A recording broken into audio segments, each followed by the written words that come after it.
back and forth. Wait, 3 people voted for me in New Hampshire? Wait, really? Oh, fuck you, dude.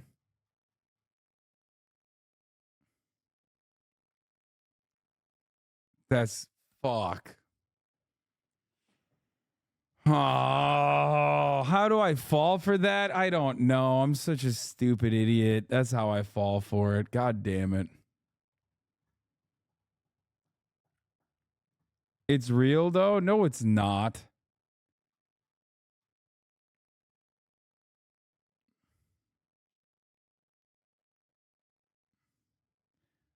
I want to believe it though. You want to know why I don't believe it?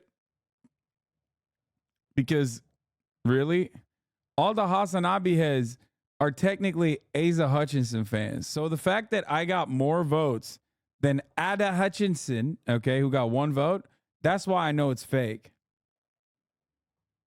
That's why. He had a real shot here. Asa bros, Hutch bros, we fucked up.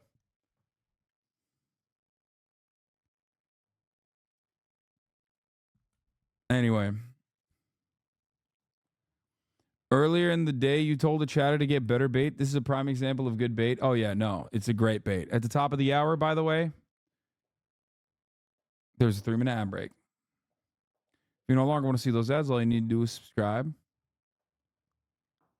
For $5 or free, all the ad heads. You can also get gifted a sub. Here's a 3-minute ad break now. All right.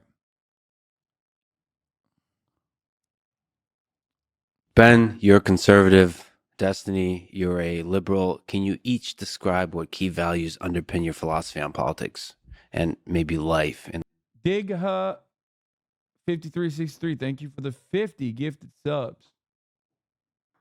Israel Palestine section. Yeah, I want to hear their overall values first. in the context of this left-right political spectrum. You want to go first? Yeah. So I think that we have a huge country full of a lot of people, a lot of individual talents, I want to say they're both liberal and also both conservative. capabilities. And I think that the goal of government, broadly speaking, should be to try to ensure that everybody's able to achieve as much. Why cover this if you're not willing to go on Lex Fridman yourself? I am willing to go on Lex Fridman. I just don't have I haven't had time. That's it. I don't know why people are so contentious. Like, I already said I would do it. As possible. So on a liberal level, that usually means some people might need a little bit of a boost when it comes to things like education. They might need a little bit of a boost when it comes to providing certain necessities like housing or food or clothing. But broadly speaking, I mean, I'm still a liberal, not a communist or socialist. I don't believe in the, total command economy, total communist takeover of all of the, economy. But I think that broadly speaking, the government should kind of like kick in and help people when they need it. I puked in my mouth of the most skilled political debaters, and who the fuck on the left claims him? No, he is a skilled debater. They both are skilled debaters. Come on, guys. It doesn't matter.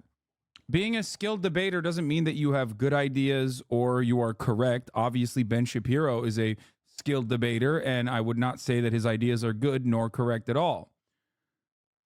They're good at debating. Debating is just about knowing the right talking points that you can deploy. It doesn't mean that you are being truthful or honest. In many instances, as a matter of fact, I would say that he's a skilled debater, specifically because on issues that he's completely outside of his range, Destiny and Ben Shapiro both have very quick ways of deflecting the conversation and reorienting it to an area that they are more comfortable in. That is what a good debater is. A good debater is basically, it's theatrics, right? A good debater is able to make themselves come across more confident and basically destroy the opposite argument. Like, it's just rhetorical talent, exactly. And they both have it. We've seen it before. Ben Shapiro was asked about the Great March of Return. He had no idea what the fuck it was. Obviously, college students are not very good at debating, but they can have information that the other person doesn't have. So when he was hit with that, he very quickly parried, right? The problem here is that I think a lot of people mistake being a good debater with having the correct takes. You can have piffy, quick retorts and really good talking points that make you come across like you're in the right. You can trip up your opponent. You know what I mean? Hit those iframes, right? Yeah. I'm glad D Money is finally here so we can explain things correctly. Yes. Oh my God, run the ad during his opening. Dog shit. Destiny fans, once again, proving to just not be normal at all. Like, just can't hold it in at all, okay? And that government can and should be big. Not necessarily. I noticed that when liberals talk about government, or especially taxes, it seems like they talk about it for taxes' sake or bigness sake. So people talk about taxes sometimes as like a punishment, like tax the rich. I think taxing the rich is fine insofar as it funds the programs that we want to fund. But Democrats have a really big problem demonizing success or wealth. Why do you even give Ben Genesito as much time of day as you do? Because he is one of the most popular right-wing commentators out there, and his platform and his ideas are identical to many people that I despise. It's the same. Well, it's in some ways similar to why Destiny talks about me all the time, because regardless of the fact that Destiny tried to present himself as like a progressive or whatever, he fucking despises that shit. So that way he can just regularly fucking talk about like whatever I'm presenting and, well, not really tackle the issue head on, but instead talk about how, I'm bad off of like clickbaited, clip chipped compilation videos. And that way he doesn't have to undermine the idea. He can simply undermine the person, and therefore it's like you destroyed the idea as well. Anyway, let's keep going. And I don't think that's a bad thing. I don't think it's a bad thing to be wealthy, to be a billionaire or whatever, as long as we're funding what we need to fund. Ben, what do you think it means to be a conservative? What's the philosophy that underlies your political view? So first of all, I'm glad that Destiny, you're already coming out as a Republican. That's exciting. I mean, we hold a lot in common in terms of, the basic idea that people ought to have as much opportunity as possible, and also insofar as the government should do the minimum amount necessary to interfere in people's lives in order to pursue certain functions, particularly. Okay, how was that any different than what he said? Okay, you guys are in agreement then. Kiss and make up. Like, what do you mean? The local level. So a lot of governmental discussions on a pragmatic level end up being discussions about where government ought to be involved, but also at what level government ought to be involved. And I have an incredibly subsidiary view of government. I think that, local governments, because you have higher levels of homogeneity and consent, are capable of doing more things. Homogeneity at the local level. That's why. Yeah. That's why it works. That's a fucking straight up dog whistle, by the way. Oh, yeah. Homogeneity is the reason why local government is more effective. And not because, like, you get to see immediate tangible impacts of, like, your own election and your own outcomes. You vote for someone at the local level, you have more of a connection with them because they're not, like, 11 steps removed from you with, like, 1,000 different lobbyists that have that person's ear, okay? That's the reason. It has nothing to do with homogeneity. So dumb. And as you abstract up the chain, it becomes more and more impractical and more divisive to do more things. In my view, government is basically there to preserve certain key liberties. Yes, you're absolutely correct. It's a dog whistle, and it's laying the foundation against Nordic social democracies working as a counter, even though the reason why those Nordic social democracies work is not because of homogeneity at all. Those key liberties pre-exist the government insofar as they are more important than what priorities the government has. The job of government is to maintain, for example, national defense, protection of property rights, protection of religious freedom. Right? These are. Yeah. You hate big government except for when women want to get abortions, in which case, then you want the biggest of government. Got it. These are the key focuses of government as generally expressed in the Bill of Rights and the Constitution. And I agree with the general philosophy of the Bill of Rights and the Constitution. Now, that doesn't mean, by the way, that you can't do more on a governmental level, again, as you get closer to the ground, which, by the way, is also embedded in the Constitution. People forget the Constitution was originally applied to the federal government, not to local and state governments. But if I were going to define conservatism, it would actually be a little broader than that, because I think to understand how people interact with government, you have to go to kind of core values. And so for me, there are a couple of premises. One, human beings have a nature. That nature is neither good nor bad. We have aspects of goodness and we have aspects of badness. Human beings are sinful. We have temptations. And what that means is that we have to be careful not to incentivize the bad, and that we should incentivize the good. Human beings do have agency and are capable of making decisions in the vast majority of circumstances. And it is better for society if we act as though they do. Second, the basic idea of human nature, there is an idea, in my view, that all human beings have equal value before the law. Yeah, I'm a religious person, so I'd say equal value before God, but I think that's also sort of a key tenet of Western civilization, being non-religious. Oh my God. It is insufferable. Oh my God. Like, they both have the same exact argument, except for like a bunch of social conservatism and God shit that he's adding on. Jesus Christ, is insufferable. Or religious. Okay, I'm skipping. That does not necessarily mean that every person is equally equipped to do everything equally well, and so it is not the job of government to. It's like, yeah. Is something that. So those are a few key tenets, and that tends to materialize in a variety of ways. The easiest way to sum that up would the traditional kind of three legs of the conservative stool. Although now obviously there's a very fragmented conservative movement in the United States. Would be you just said two neoliberals, one Reaganite, one Bill Clintonite, and you're unironically not wrong. So I guess in a way, this is basically the left-right spectrum of like permissible ideas in the American election cycles year over year. So you're not wrong. It is neoliberalism with like marginal differences. One side is like a little bit more socially conservative than the other side. The other side is more socially progressive than the other side, but will like oftentimes concede and cede ground to the social conservatism if they feel as though that social conservatism will help them basically preserve the supposed free market or market competition that they claim to care about.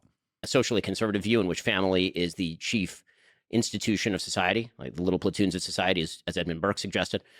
In which free markets and property rights are extraordinarily valuable and necessary, because every individual has the ability to be creative with their property. And are you going to engage with what he's saying or dismiss it with no rationale?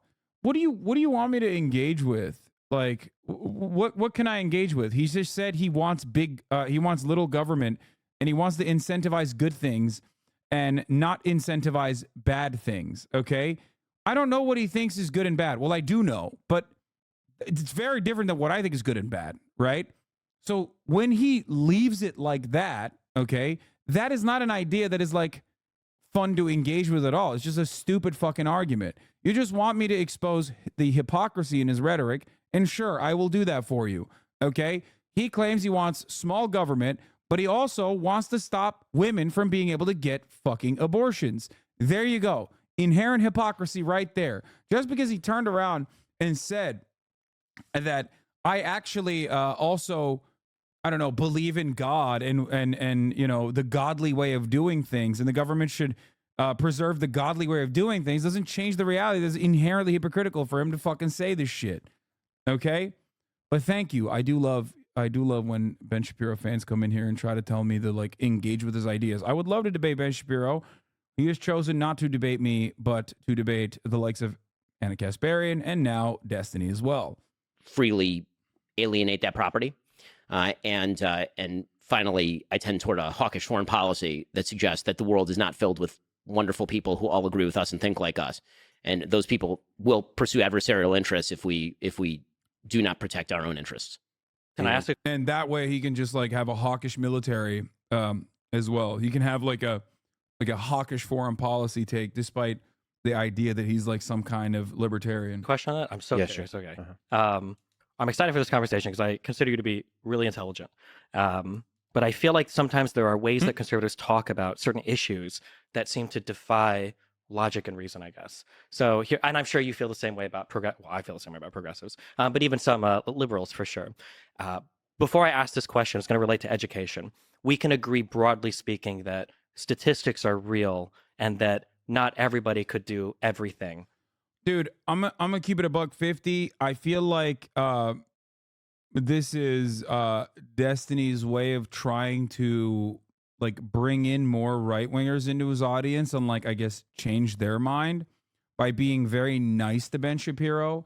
I like to look at who his enemies are and who his friends are. And on that, when I look at who he like hangs out with, who he considers to be his friends, and who he considers to be his like most mortal enemies, if you find yourself routinely and regularly shitting on like the most marginal of leftist positions that have no bearing on like American politics whatsoever, and you routinely find yourself like hyping up a right-wing figure like Ben Shapiro, saying he's actually smart. I know that that's probably a way to like disarm him in this debate, but if you find yourself agreeing more with right-wing perspectives, which do dominate American politics, and hyper focusing on left-wing perspectives as like the scariest thing, then you might not really be a liberal or a progressive. Okay? So for a grounded example, my life was pretty bad. I got into streaming and I turned my life around, and that was really cool. But I can't expect everybody to do what I did, right? Like everybody being able to join the NBA or to be like a streamer. Well, of course, everybody has different Sure. qualities, sure. Okay. So I used to be a lot more libertarian when I was 21. And one of the things They are two grown men. They can disagree with each other without having to yell and throw insults. I learned a lot from this interview from both of them. Oh, God. that dramatically changed kind of my view on government manipulation of things in the, I guess, in society came when it came time to deal with my son and the school that he went to. And one of the things that I noticed was when it came time to send my son to school, I could either do private education or I could do public. Personally, I did 12 years of Catholic private education. However, the public schools in Nebraska, depending on where you lived, were very, very, very good. And I opted for a certain district. I bought a house there. I moved there. And then my son was able to go to those schools. And he's been going through those schools. And the difference of availability of like technology, like these kids are taking home iPads in like first grade. They've got like huge computer labs and everything. Do you think that there is some type of, I don't want to say injustice or unfairness, because I'm not even looking at it that way, just pragmatically, that there might be children that are in certain schools that if they just had better funding or more access to technologies or things available to them, that those kids would become more productive members of society, that would like a little bit of a help, they could actually achieve more and do better for all of society? So I think that on the list of priorities, when you Ben Shapiro is going to deflect away. Either go school choice here, or he's going to say that it's like family values. Okay. He could do both, honestly. But regardless, Destiny's argument here is good. It's solid. It's not just about obviously iPads and shit. There's a lot more to it, and I'm sure he will get to it. But having said that, ultimately, this conversation between these two people will not go anywhere productive unless it goes back to, I guess, how to manage taxes. comes to education, the availability of technology is actually fairly low on the list of priorities. Sure. The Meaning two that things I've heard are food availability and I think air conditioning, I think, are the two biggest ones that I hear. But sure. Well, I mean, the biggest thing in terms of education itself, not just the physical facilities that we're talking about, would actually be two-parent family households. Sure.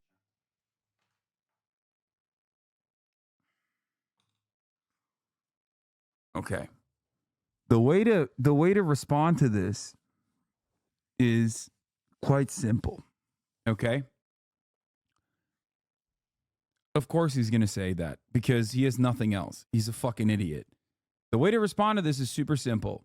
When you look at divorce rates or when you look at two-parent household rates across the board in other countries, obviously there's other externalities that are that play a role in this, like the carceral state.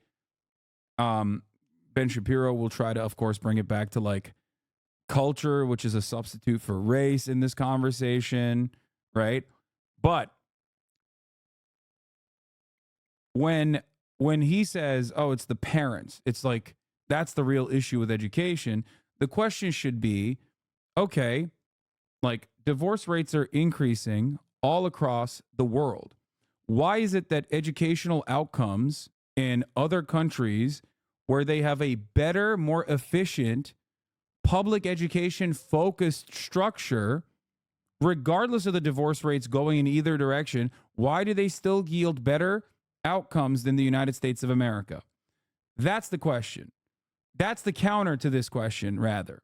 Anything else, and if you concede, if you say something like, okay, 2-parent households, that's important, the moment that you cede territory in this argument to that take, you've completely moved beyond. He has very successfully taken the conversation and led the narrative to this absolute nonsensical position. Communities that have fathers in them is actually the number one, decisive, according to Roland Fryer and many studies done on this particular topic. And yeah, by the way, the 2-party household concept is directly a consequence of material wealth. Okay, 2-parent households yield better outcomes for the child, not because of some holistic, spiritual, religious reason, but because 2 parents imply that you have more spare time to take care of the child and you have more disposable income to ensure that the child has the child doesn't have to work, for example. It's dual income. That's what matters. Dual income and also more free time. That's what matters. And that is how you arrive at, I guess the healthier, I don't know, healthier, smarter, better educated kids.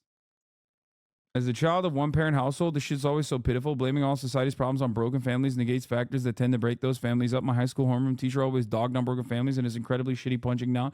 Yeah, I'm not even talking about that. The other part of this conversation, of course, is that it's also a dog whistle for like a substitute for like black people too, even though, there's obviously a issue of like having children out of wedlock, if you consider it to be an issue in American society across the board. But having said that, I think that the 2-parent thing is a post hoc rationalization rather than a real consistent way of solving a problem, right? A lot of those studies that Ben is talking about look at correlation and imply causation. That's the other side of this equation as well. The notion that like 2-parent households are actually, they yield like more successful children is a consequence of a shit ton of different external factors. But Ben lands on that conclusion and says, and that's the way to solve it.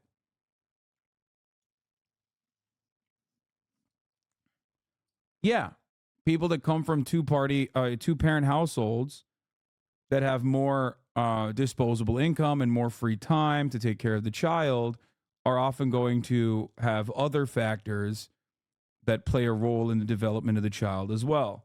The idea that money alone, that investment of resources is the top priority in schooling is belied by the fact that LAUSD, which is where I went to school when I was younger, they pour an enormous amount of money into LAUSD. We're talking about tens of thousands of dollars very often per student, and it does not result in better schooling outcomes. And so when you say, if we could give every kid an iPad, would you give every kid an iPad? The question is not, if I had a replicator machine from Star Trek, would I give everybody an enormous amount of stuff? Sure, I would. Every resource is finite. Every resource is limited. And you have to prioritize what are the outcomes that you seek in terms of the means with which you are seeking them. And so, again, I think that the question is I quibble with the premise of the question, which is that, again, the chief injustice when it comes to education on the list of injustices is lack of availability to technology, or that it's a funding problem. I just don't think that's the case. Sure. And I can half agree with you there, but I don't think any amount of changes in the schools will create 2-parent households. right? We can't bring a I totally agree yeah. with you. So that's why I think that the fundamental educational problem is not, in fact, a schooling problem. I think that it pre-exists that. Sure. But then I feel like this is kind of the conservative merry-go-round where it's like, what can we do to help with schools? So two of the things that I've seen, I think that are usually brought up in research is one is air conditioning, that children in hotter environments just don't learn as well. And then the second one is access to food. So like kids that are given like a breakfast or a lunch that's provided at school, like increases educational outcomes. Now I agree that neither of these things might be determinative in like, well, 20% of kids were graduating and now 80% of kids are graduating, or these kids are all going, from with their GEDs into the workforce and now these kids are all suddenly becoming engineers. But in terms of where we can help, do you think there should be like some minimum threshold or minimum baseline of like, at the very least, The science behind that conclusion that parents stay together because of good material conditions is strong. Republicans clearly don't want to change material conditions. The only reason they bring the issue of two-parent households is literally just racism. That's it. Exactly. Racism, especially without like analyzing like different cultural differences even, but also claiming that there is no other reason as to why like black families are from broken households. Just a racist dog whistle. every school should have a I non-leaky sped it gym. up 125. Or every school should have, if children can't afford lunch or breakfast, like some sort of food provided, or every school should have these like baseline things. So again, I'm going to quibble with the premise of the question because I think that when it comes to, for example, food insecurity, school food programs, again, you can always pour money into any program and at the margins create change. I mean, there's no doubt that pouring money onto anything will create change my in God. a marginal way. The question is how large is the margin and how big is the movement? Yeah. There's a finite amount of resources, right, Ben? That's why you just can't give them money because I'm just trying to make it efficient is what Ben is saying. How is he trying to make it efficient? Let me tell you something, okay? Here's why right-wingers are such fabulists, okay? The notion that like Ben is this intellectual giant who's actually thinking critically on the matter is silly as fuck. From where I'm standing, from where I'm sitting and understanding what Ben Shapiro is saying, he is more insane than any anarchist I've ever met that thinks that we can kumbaya tickle party fucking, criminals. Okay? Why?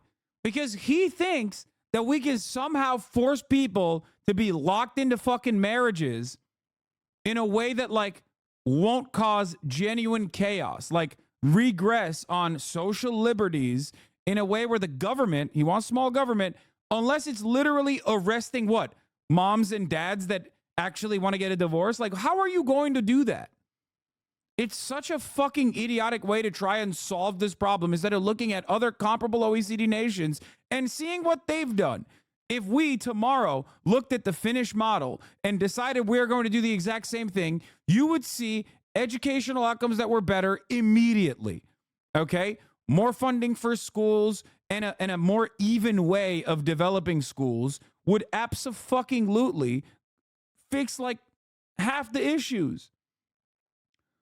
And before you say Hasan is unfortunately the dumbest guy here this time, please just simply tell me why you think that is the case instead of just saying that and making yourself feel smart. Because that is what dumb guys do. I often find myself belittling people as well, but at least I back it up with why I'm belittling them. Okay? Right. So the delta is what I'm looking at. And so I think that you're starting at a second order question, which is what if we ignore what I would think are the big primary questions of education, namely family structure, value of education at home, how much you have parents who are capable or willing to help with homework, what are the incentive structures we can set up for a society that actually facilitate that, how local communities take ownership of their schools is a big one, right? All of these issues we're ignoring in favor of, say, air conditioning or lunch programs. And so in a vacuum, if you say air conditioning and lunch programs, sounds great in a vacuum. In terms of prioritization of values and cost structure, are those the things that I think are going to move the needle in a major way in terms of public policy? By the way, this is precisely the reason why they're both on the same side of the coin, by the way. Like, that's why I said they're both neoliberals. Like, what is he saying? Like, we know what his, like, nefarious agenda is for Ben, like, behind his statement, right? He wants, like, a theocratic style government, right? An authoritarian theocracy that upholds the principles of Judeo-Christianity, right? That's what he wants. He'll try to mask it and be like, oh, I actually just mean like we'll incentivize good things and not the bad. But that's what he's saying. That's what he wants. But when he's arguing for that position, instead of just saying straight up, I want Handmaid's Tale or whatever, He's being like, oh, well, it's about efficiency. It's just like we only have a finite amount of resources. We can't give iPads to every children. And I'm simply talking about like what's the most efficient way of using the limited amount of government resources we have. And if you don't have like a stable approach to this subject, you're gonna lose out. This is why like a lot of neoliberals on the leftist side or the liberal side oftentimes fail to combat these talking points and end up agreeing with people like this. I do not. And in fact, I think that many of them end up being disproportionate wastes of money. I mean, I've talked before pretty controversially about the fact that an enormous amount of school lunch programs are thrown out. Like an enormous amount of that food ends up in the garbage can. Is there a better? Dude, that's crazy. Pointing to the waste in school lunch programs in a way to like try to undermine one of the most important social programs is insane. It's yet again another instance where it is perfectly valid for private corporations to dump metric tons of shit in an effort to ensure that they still have a steady flow of profits, even though we have created an abundance of food in this country. But when schools throw out a marginal percentage of the food that they get, oh my God, we have to use that as a cudgel, as a way to say we got to throw this entire program away. That is psychotic. Okay? That is insane. We dump a shit ton more in the private sector, on the agricultural side, on all matter of like food development, selling, on the fucking retail side. That is so stupid. You would never make this argument for cutting waste if the government actually put together an initiative that said, hey, you can actually dump out the extra milk in an effort to to ensure that there is like some level of scarcity so that your price points so that your price is adjusted, right? To maintain price stability, you're going to have to limit supply a little bit, which means wasting a shit ton of food. If someone were to actually advocate for that, Ben would lose his fucking mind. He would be like, that's communism. That's communism. But the moment that like a school is dumping out a little bit of their program, of their food program, we're talking about children, for the record, children getting food. Sometimes the most nutritious meal that millions of children eat is at school. There's a reason why during COVID, when schools stopped, schools still maintained their lunch programs. That's because millions of families are food insecure and hyper reliant on their public school lunches to deliver the most nutritious meal of the day for a child.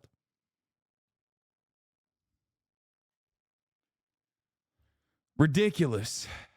Better way to do that. If there is a better way to do it, then I'm perfectly willing to hear about that better way to do it. But it seems to me that one of the big flaws in the way that many people of the left approach government is, what if we hit every gnat with a hammer? And my question is, what if the gnat isn't even the problem? What if there's a much bigger substructure problem that needs to be solved in order to, if you're shifting deck chairs on the Titanic, sure, you can make the Titanic slightly more balanced because the deck chairs are slightly better oriented. But the real question is the water that's gaping into the Titanic, right? Yeah, and I agree with you 100%. But again, I feel like we're on the conservative merry-go-round then of never wanting to address That's not a conservative merry-go-round. I can give you 10 ways. Well, sure, but so like here would be the merry-go-round. I would say that like there's a minimum funding for schools that I think would help children. And then we go, well, the thing that would help them the most is two-parent households. And I go, okay, well, two-parent households actually aren't the problem. The issue is access to things like birth control so that people don't have children early on. And it's like, but the issue isn't actually birth control. The issue is actually you need a certain amount of money to move out early and to get married and then to have a two-parent household. So it's actually like economic opportunity. No, well, it's not, no, just two-parent households. That's yeah, it. but like what are the Don't precursors? fuck people before you. No, just two-parent households. Okay, how do you do it then? The problem is you shouldn't actually ever ask him, like, how do you enforce that? Because then you're kind of conceding. You're giving him an opportunity to describe his like idiotic worldview. And Ben is a very skilled debater, and he will try to present his handmaiden tale as dystopia in like a relatively positive way. You're married and have babies. Sure. Done. That's great. We can say that and try to fight against, however many hundreds of thousands of years of human evolution, but people will have sex and people will make babies. And then they used to get married. The vast majority of people in this country with kids used to be married. Notice how we moved away from school funding, by the way, and now they're talking about something completely irrelevant to that. Okay? It's over. School funding, a point that Destiny made that he absolutely should have nailed Ben Shapiro on, they've moved on. He got trapped in his fucking rabbit hole. Now he's talking about the boundaries of family values and marriage. Why are we talking about marriage when the subject matter is supposed to be on education? The vast majority of people with kids in this country Sure. now are not married increasingly. Mm-hmm. That But is a lot obviously of a societal change. Yeah, Something true. changed. It wasn't human evolution. But a lot of those things in terms of resting on whether or not people get married have to do with financial decisions. Do you have the money? People are worse off now. I don't disagree with you, but you can't make it sound like the U.S. serves healthy food at schools because they simply don't. It's literal poison that looks like food. You want to know the fucking sad state of affairs, my friend? I know that. And yet that is still the most nutritious meal that a child has in millions of food insecure families. I know that. That's how bad the fucking situation is, dude. That's what I'm talking about. Yeah, you know what's better? Which is better, no food or shit food?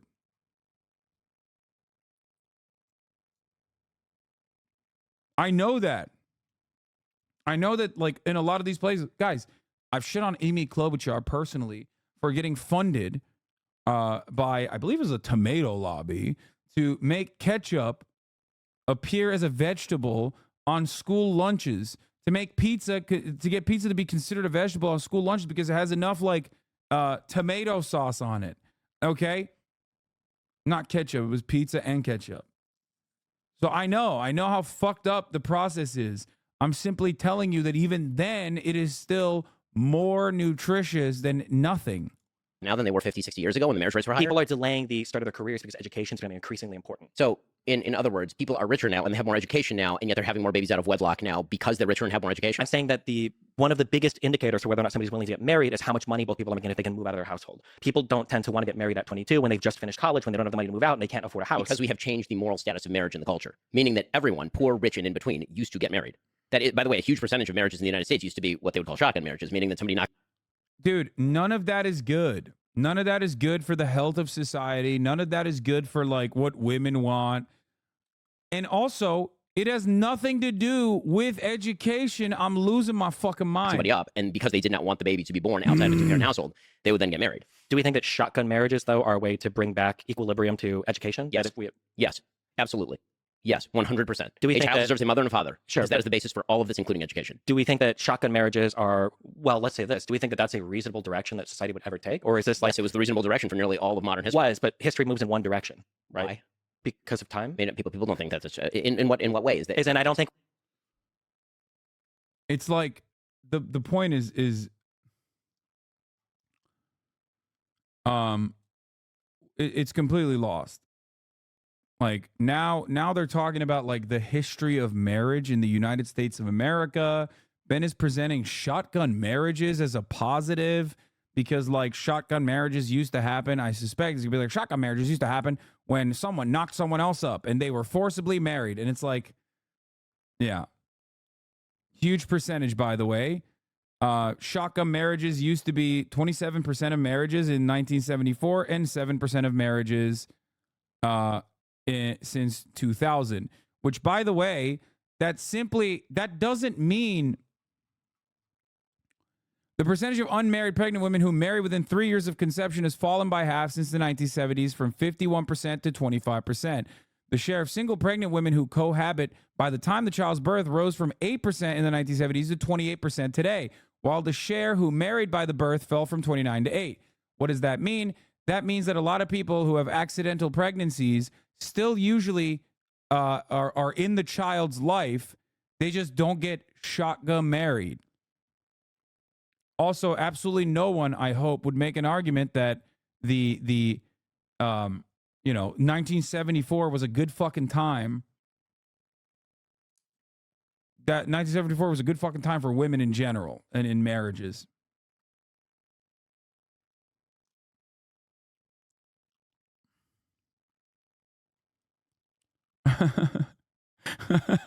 In the US, a shotgun wedding is when someone marries their favorite shotgun.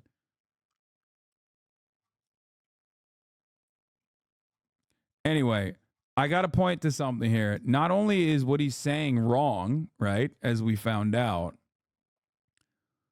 it has nothing to do with education. Like, can you imagine? Can you imagine a world where you're like, well, I have the perfect solution, okay? We're not funding the schools at all, but everyone's going to come from a two-parent household. Do you think that would fix the educational outcomes? Are you fucking stupid? What are you saying? Will it make the child's life and the child's development better? Maybe. A good counter to this would be to simply ask Ben Shapiro, okay, what did education look like in 1974 when there were shotgun marriages happening? Was it better? Were Americans more educated in 1974? Are they more educated now, Ben? When are they more educated? Dumbass. The fuck's wrong with you? This has nothing to do with education. Ask him that question, Destiny. What the fuck are you doing? Too busy agreeing with him for some weird reason. We're trying to catch him on a weird tangent. I think we've ever regressed social standards back to like, oh, well, let's go 100 years back and do things that, used to exist before. It's weird. The entire left right now is arguing that we regress social standards by rejecting Roe versus Wade. So that's obviously not true. Ah! Now he's saying Roe versus Wade. What the fuck? Ah! Ah! What does that have to do with education? What is going on? The left is trying to oh my god. He's so good at just like fucking saying incredibly annoying shit in the most smarmy way possible that like you have to respond to it. You have to respond to it because look, the reality is if I was sitting across from him and he said that shit, I would lose my mind too. He would 100% cause me to follow him down that rabbit hole if he just brought the dumbass fucking education point. Why? Because Destiny made a good point. Destiny had a strong point. He made the correct point about education. What did Ben Shapiro do as a more skilled debater? Take him on a fucking journey and slap him around on the boundaries of marriage. Gave him false talking points about like how shotgun marriages are good and also very commonplace when it's not the case. But you don't have that information to look up immediately in real time. So now you're fucking cooked. Okay? And then what is he talking about now? Roe v. Wade. These are all absolute fucking baits. Stay on message. Stay on fucking message. The Roe versus Wade is not a social standard; it's a Supreme Court ruling. Number one. Number two, if you read the actual majority opinion on Roe v. Wade, we can see that socially we actually never made huge progress on how society viewed abortion. This has always been an incredibly divisive thing, right? Even that was, I think, part of Alito's writing on it was that things like gay marriage, for instance, we've kind of moved past and it's not really as debated anymore. But abortion was never a settled topic, despite Roe v. Wade. The notion of the arc of history. I saw this part where he was saying like it's divisive. Abortion is divisive. It's not fucking divisive. It's not. It's not a divisive issue at all. Not ridiculous to say that it's divisive. Moves in one direction is belied by nearly all of the 20th century. What do we mean by that? I mean, in terms of like women's rights, civil rights, barbarism, communism, Nazism, all of that was a regression from what was happening at, for example, the beginning of the 19th century and the 20th century. Now we're talking about Nazism and communism being regressions. Oh my lord! What way? Nazism and communism weren't a regression from what was going on in 1905. These are, in terms of like communism being a regression, for instance, I'm not a communist, but like the industrialization of the Soviet Union happened under a communist society. The industrialization, murder of tens of millions of people. Yeah, I consider that a regression. A moral regression, which is what we. Oh my god, dude, this is why you need to be a little bit more fucking educated. Okay, he's a fascist. Him bringing up Nazi Germany as a moral regression is an awesome point. What do you say in that situation? You turn around and go, yeah, that's exactly the kind of moral regression you're advocating for in the United States of America when you want to have these like insane regressions on culture and on civil society. And as far as the moral regression of the USSR, that is an absolutely psychopathic thing to fucking mention when you got someone like Lenin. And all of the many advancements that the USSR put forward in terms of educating women, some of which the impact you still see to this day in post-Soviet fucking nations, by the way, educating women, ensuring that women were in the fucking workplace. Like there are so many instances where the USSR was way above, way ahead of social progress than the United States of America or their Western counterparts. That's ridiculous. Okay. They're just fucking falling into the classic, like, USSR bad, Stalin killed 7 guerrillion people trap, which, by the way, there were plenty of issues in the USSR. But you have to look at what the USSR did in comparison to what came before it. That's insane. That is still absolutely social progress in the USSR. Dumbest argument Ben Shapiro could have made in this circumstance. Okay? 1, the USSR, infinitely more socially progressive than Tsarist Russia. That's number 1. Okay? Like, the quick question to Ben is, okay, you brought up the USSR. Do you think that, like, I don't know, Jewish people are better off in the USSR, where there were certainly issues for Jewish people, like Doctor's Plot or whatever, but, like, do you think that that was better than what came before it? Nonstop pogroms? Which one do you think was better?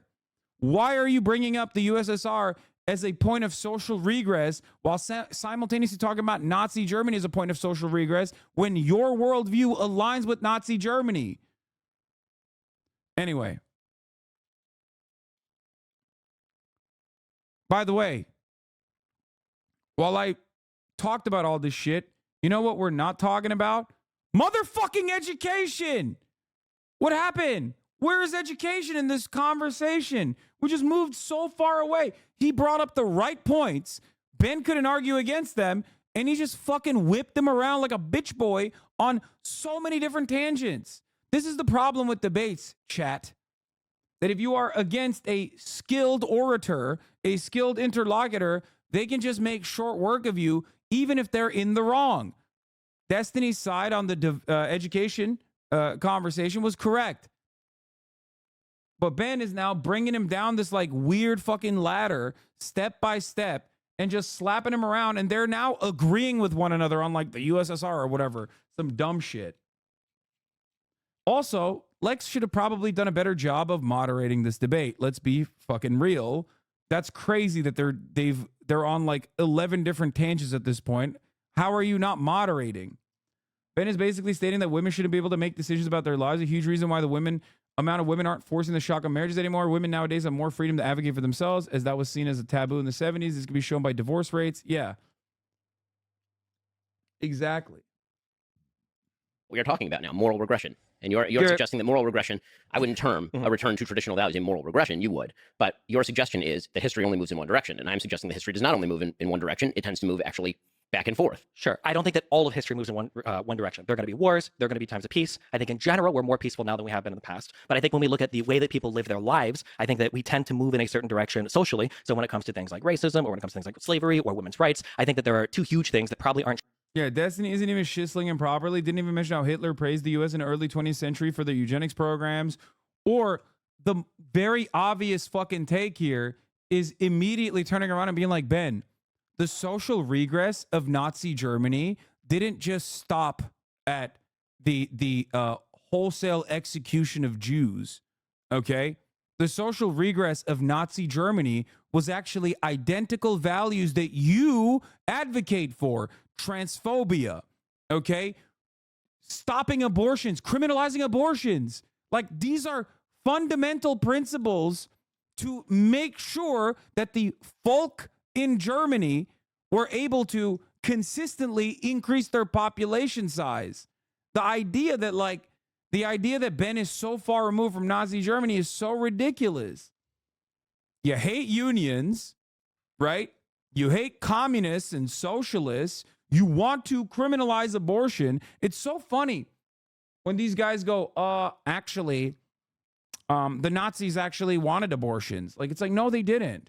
Not for white people. It was criminal for white people. The fuck are you talking about?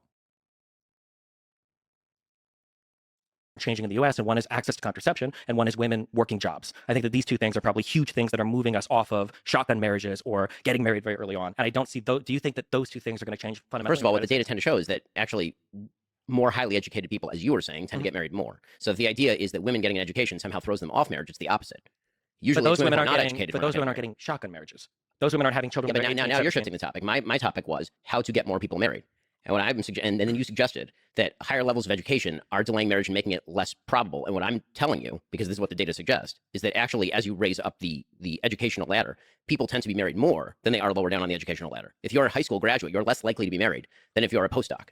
I agree with you, but that's because one of the biggest precursors to getting married is having like a level of economic stability. So as people get more educated, they obtain this economic stability, and then they're in a more comfortable position to explore more serious There's relationships. another confound there. I mean, the confound is that people in stable marriages tend to be the children of stable marriages. And there's only one way to break that cycle, which is to create a stable marriage. And that is something that is in everyone's hands. Again, this notion that it is somehow an unbreakable, unshatterable barrier to get. Yeah, I love that his argument is the realistic one, which is somehow making sure that we just, get married more and stay in marriages.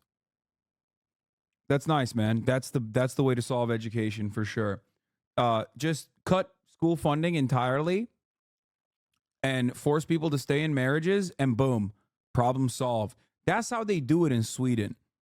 Where they did try to privatize education, found out that it actually led to tremendously bad results, immediately stopped the program, dead in its fucking tracks.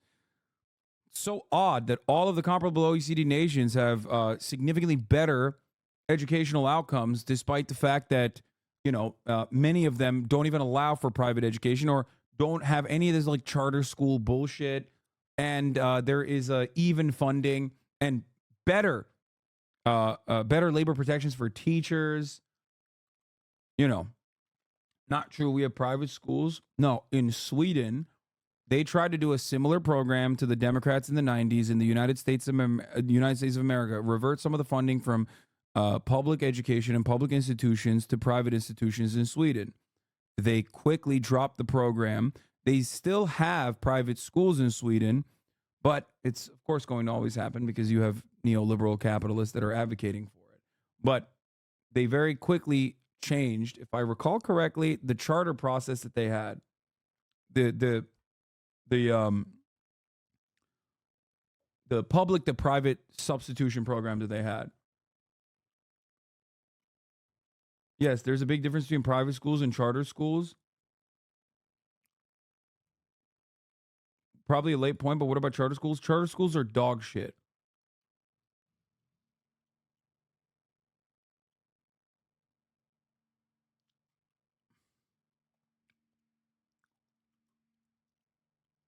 Charter schools are awful. It's just a way to undermine teachers' unions. They are unaccountable. They're unaccountable to the same regulatory body. They take away funds from public education. It's really awful. And the Democratic Party absolutely played a role in pushing for charter schools and still does to a certain degree. Yeah, charter schools get worse outcomes per dollar.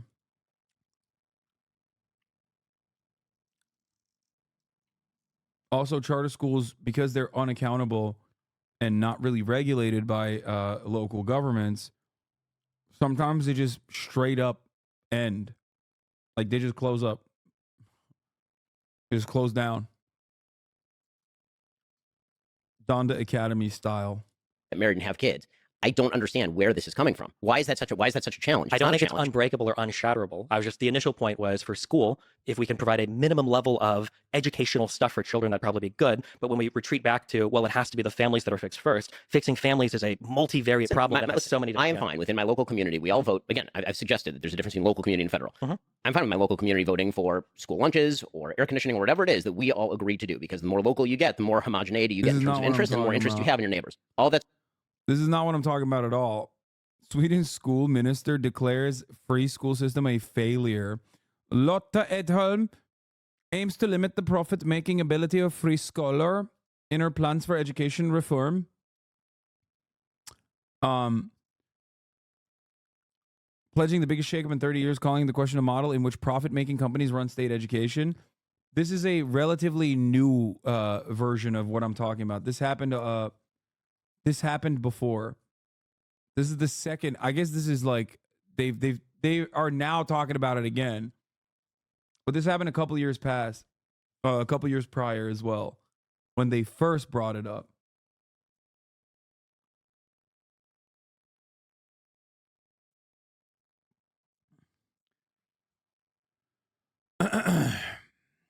Yeah, incentivizing profit in schooling is a terrible idea.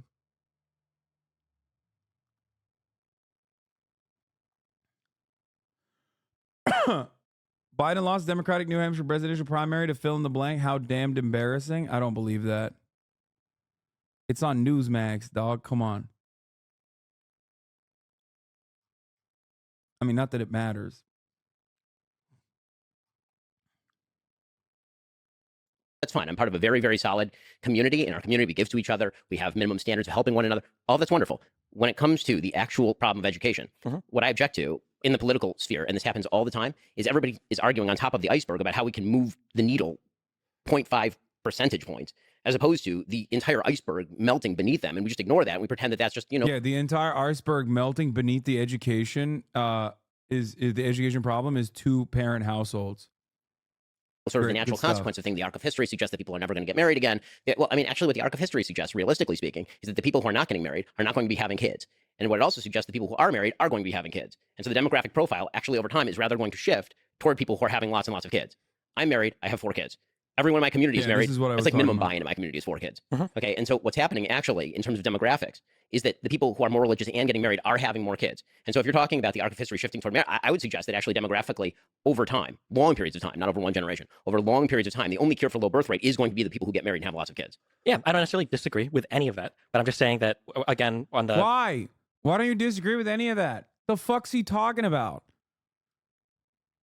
Who gives a shit about the arc of history as it pertains to fucking marriages and two-parent households? I'm losing my mind. And having more kids. Bro, this is about education, dude. What is going on? You let him fucking dominate the conversation for the entire process when you are correct. You are on the right side of the argument.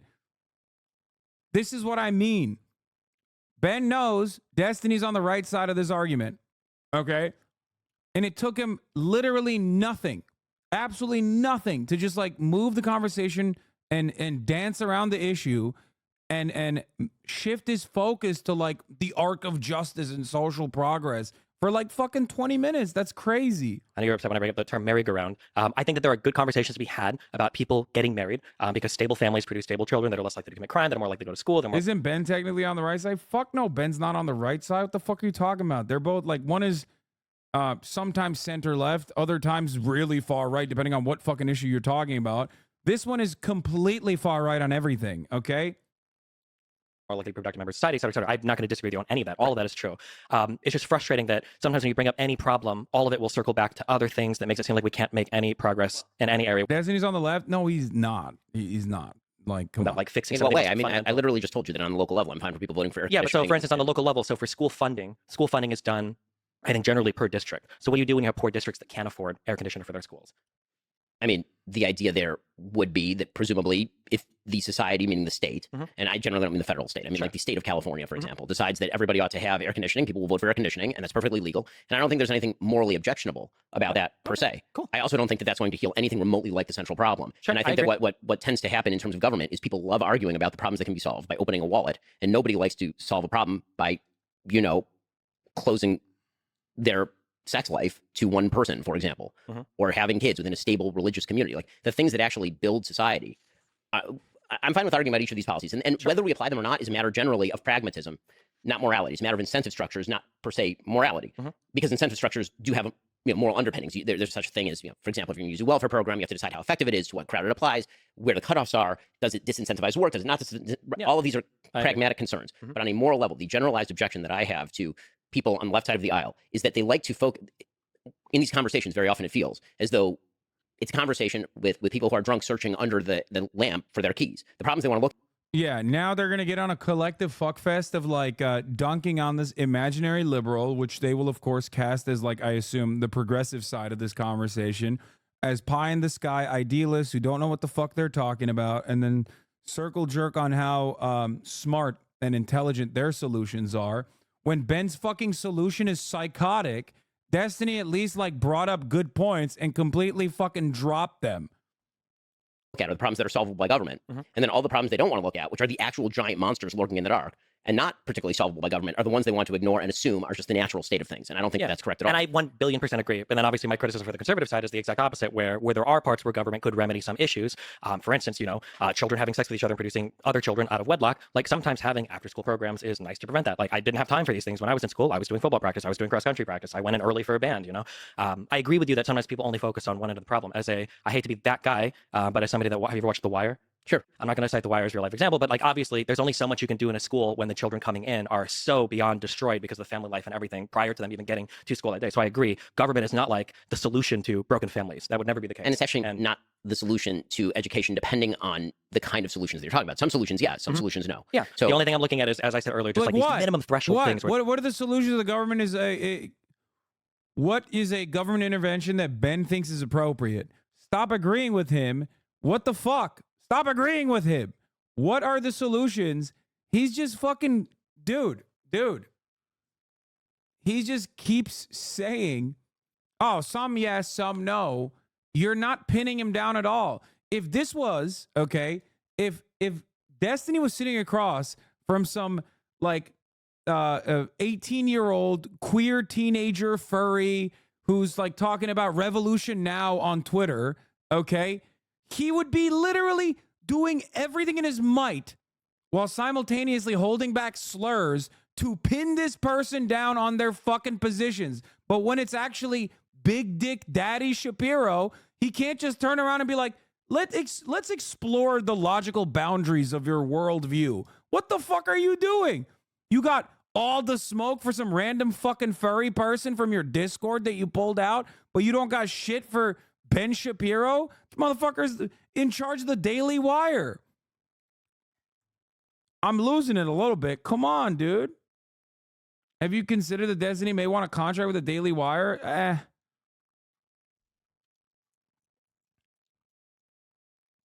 That's crazy. Pin him down. Ask him a fucking question. I've debated this dude many times in the past, okay? He's the best at disingenuously framing his interlocutor's argument to like try and lock them into this like logical conundrum. But when it comes to Ben, he's just not even remotely touching it. It blows my mind. Okay? This is the community that still claims like Hasan doesn't believe that you should ever call the cops. Hasan is like pro fucking dude, whatever. There's so many insane shit that they lie about. But like what's going on? You don't got the same smoke for Ben Shapiro? I don't understand it. Like I'm expecting something from a person who I do think is a good debater. It's like, where can government make? Because you mentioned marginal, which I think is a really good way to look at things. There's marginal costs and marginal. It's just all going to be like, I mean, it's great if you want to like target the centrist idiots who are just going to be like, wow, it's so wonderful that these two guys are like having a normal conversation. I can't, there's nothing so far for any kind of like intellectual blood sport. There's nothing going on as far as like disagreement or good disagreements. It's very cucked, in my opinion. Utility to things where the first $1,000 per student you spend might give you a huge return, but the extra $20,000 after. Yeah, I think these are all pragmatic discussions. Sure, of and course. Okay. Actually, this is what we used to hash out in legislatures before they turned into platforms for people grandstanding. But yes, sure. Okay, yeah. As we descend, Wow, they wonderfully agreed that the solution to education is, two-parent households. 20 minutes in, and you have to bring up a hypothetical incest or bestiality situation to really explore the boundary of your moral consistency. Yeah, I mean, look, that's a joke, obviously, even though he does do that regularly. But the problem is, and I know Destiny Dick Riders are going to turn around and be like, he's actually being quite good faith here. Okay, look to who he's being bad faith to then in his conversations, and look to who he declares to be good faith. Okay? And then think, if you are truly a progressive, if you are a champion of progressive values, many people in Destiny's community think they are, okay? Who do you think is more damaging to both public discourse, and who do you think has more power? Someone like Ben Shapiro or a random YouTuber that Destiny has drama with because they were hooking up or something and now they hate one another? Who do you think holds the keys to the power? Some hammer and sickle Twitter person that has been annoying Destiny, or motherfucking Daily Wire's very own Ben Shapiro? Why is he being so good faith to Ben Shapiro, but constantly losing his fucking mind, flying off the handle on every argument that he has with supposedly like, very important left-wing thinkers or whatever. From the heavens of philosophical discussion of conservatism and liberalism, let's go By to the way, you know who's not holding good faith in this conversation? Ben isn't. That's the other problem. Okay? Ben's not good faith. Ben very clearly dominated that first segment. How did he dominate that first segment? By deviating away from the main point that Destiny had originally, which was correct. That's crazy. And now it's like a slobber fest. He just yapped and moved the conversation so perfectly away from the major point of contention. Okay? the pragmatic muck of politics. Trump versus Biden. Between the two of them, who was in their first term the better president? And thus, who should win if the two of them are, in fact, our choices? Yeah, he deviated every single time. And then the one time Destiny did it, he said, "You're changing the subject," which was funny because Destiny was following the subject that Ben had changed the conversation to. Jesus Christ. Second term of 2024. Ben? Hasan, I genuinely don't understand why you said Destiny was good at debating. This is dog shit. Well, he's good at debating when he wants to be, because you should be bad faith. If you want to be good at debating, you're going to be bad faith. I think that much of the rhetoric, much of the rhetorical tools that apply in debates revolve around basically taking logical fallacies that would get you punished in a debate club style scenario and justifying it by claiming that it's actually hyper logical to ask these questions. Like rationalizing logical fallacies is how you win debates, because most people are stupid. Okay. Most debate watchers are stupid. I'm stupid. Ben's not very intelligent, and neither is Destiny. So as stupid people, we all find ourselves enamored by logical fallacies, whataboutism, like whatever you can do, whatever deflection you can use in that circumstance is very effective, as Ben demonstrated right here. He knew that he didn't have a strong point, so he deflected away to an area where he thinks he has a stronger point, which is family fucking values. So, I don't know. I just think that, yeah, everyone is stupid. Some are stupider than others. Exactly. I'm a D-man dick writer and I come in peace. When would you say he's been bad faith to someone on the left? Brother, whose chat do you think you're in? Even DGGers admit that Destiny, when it comes to me, has a soft spot where he just can't fucking control his emotions and loses his mind. They even fantasize about me doing the same thing to him sometimes in an effort to justify it. But if you're a hardcore D-man dick rider, you would probably recognize that.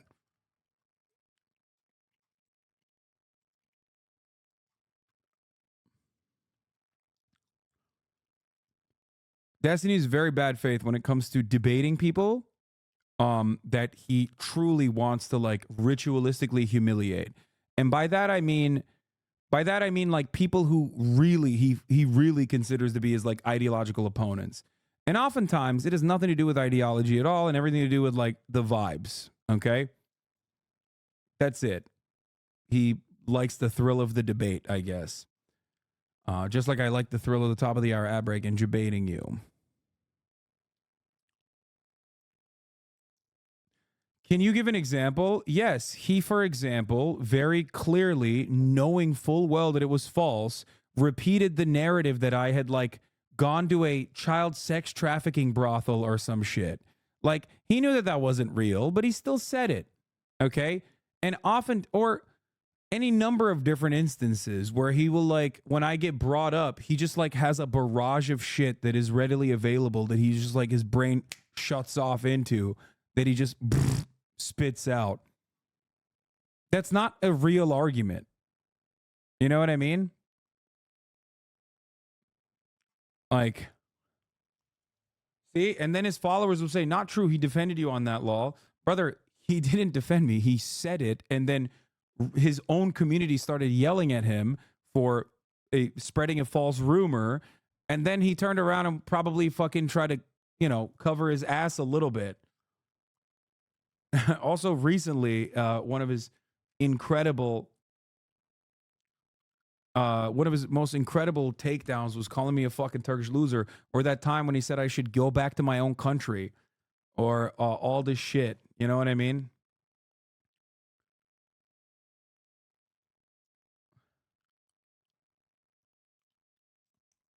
Come on, guys.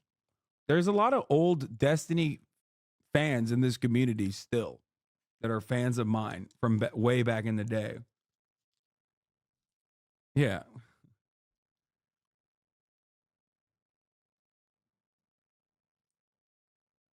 Why did Destiny barely bring up sex education and birth control's impact on mitigating one-parent households? That seems far more reasonable than bringing back shotgun marriages with a ridiculously intangible goal of repairing morality or some shit. Also, abortion is obviously huge in this regard, but you know Ben would piss his pants. Exactly.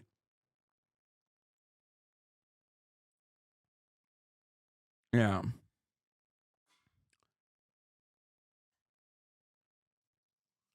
They're just trying to get as many moments for D to respond, react to. They don't need the actual fucking examples, my guy. You know better. That's true. You're right. Listen, it's just like it's a spiteful ex situation, okay? It's like having a fucking crazy ex-girlfriend that stalks you nonstop. Except in this circumstance, he's been able to get his cult-like following to also follow along and like rationalize it, and makes a tidy little profit off of it too every time he pops off. It's farming. It is what it is. But let's make no mistake. It's not like some real political battle. That's why the comparison between me and Ben Shapiro don't fit the bill. Because Ben Shapiro is someone who I believe is relatively powerful in American political discourse. Okay?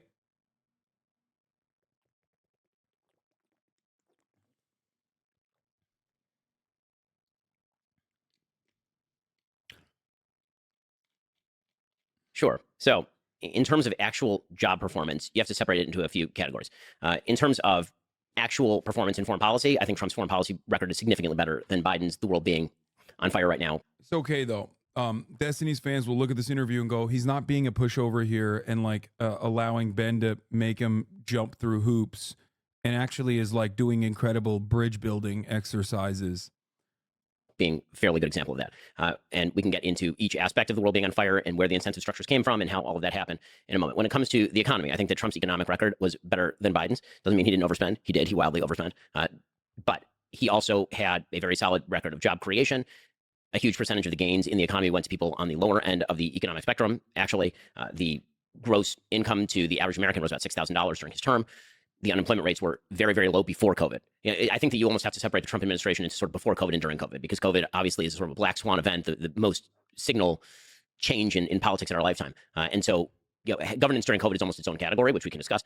But in terms of foreign policy, in terms of domestic policy, I think that Trump was significantly better than Biden has been, and that's on the upside for Trump. On the downside for Biden, obviously, you're talking 40-year highs in inflation. You're talking about savings being eaten away. You're talking about everything being 20 to 30% more expensive. You're talking about massive increases to the deficit, even at a rate that was unknown under Trump. The deficit under Trump raised by about a little under $1 trillion every year up until 2020. Again, 2020 was COVID year, so everybody decided that we're going to fire hose money at things. But then Joe Biden continued to fire hose money at things in 21, 22, and 23. That obviously is, in my opinion, bad economic policy.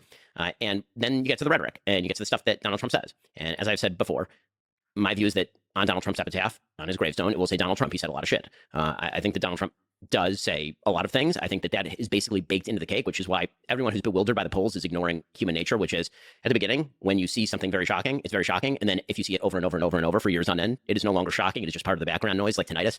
It just becomes, something that your brain adjusts for. And so do I like a lot of Donald Trump's rhetoric? No, and I never have. Do I think that that is dispositive as to his presidency? No, I do not. When it comes to Biden, again, I think he's underperforming economically. I think that his foreign policy has been really a problem. Even the things I think he's done right are, I think, band-aids for things that he created by doing wrong. And when it comes to his own rhetoric, you can argue that it's grading on a curve, because Trump was coming in with such wild rhetoric that just a maintenance of that wild rhetoric doesn't really change. I don't know why we never factor in Donald Trump's ginormous tax cuts that were before COVID into the conversation about inflation. Like, how is that not a factor at all? It is at least in the opposite direction. Tax hikes are a deflationary mechanism at a time when record high profits are occurring. It is like the only fiscal policy that you can push for beyond, like, I guess, price controls. And yet, Donald Trump literally fucking did tax cuts. That absolutely factored into inflation beyond the subsidies that he's talking about, which many of which went to, you know, the PPP and whatnot. But let's see. For Biden, he came in the same way that Obama did, on the sort of soaring rhetoric of American unity. I'm the president for all. Like, Trump came in, he's like, listen, I'm the president for what I am, and, you know, I'm going to say the things I want to say. I'm going to be on the toilet, and I'm tweeting. And we're like, okay, you know, so that's what it is. With Biden, he came in with, I'm a president for all Americans. I'm trying to unify everybody. And that pretty quickly broke down into a lot of oppositional language about his political opponents in particular. And God, I fucking hate conservatives so much to my very soul.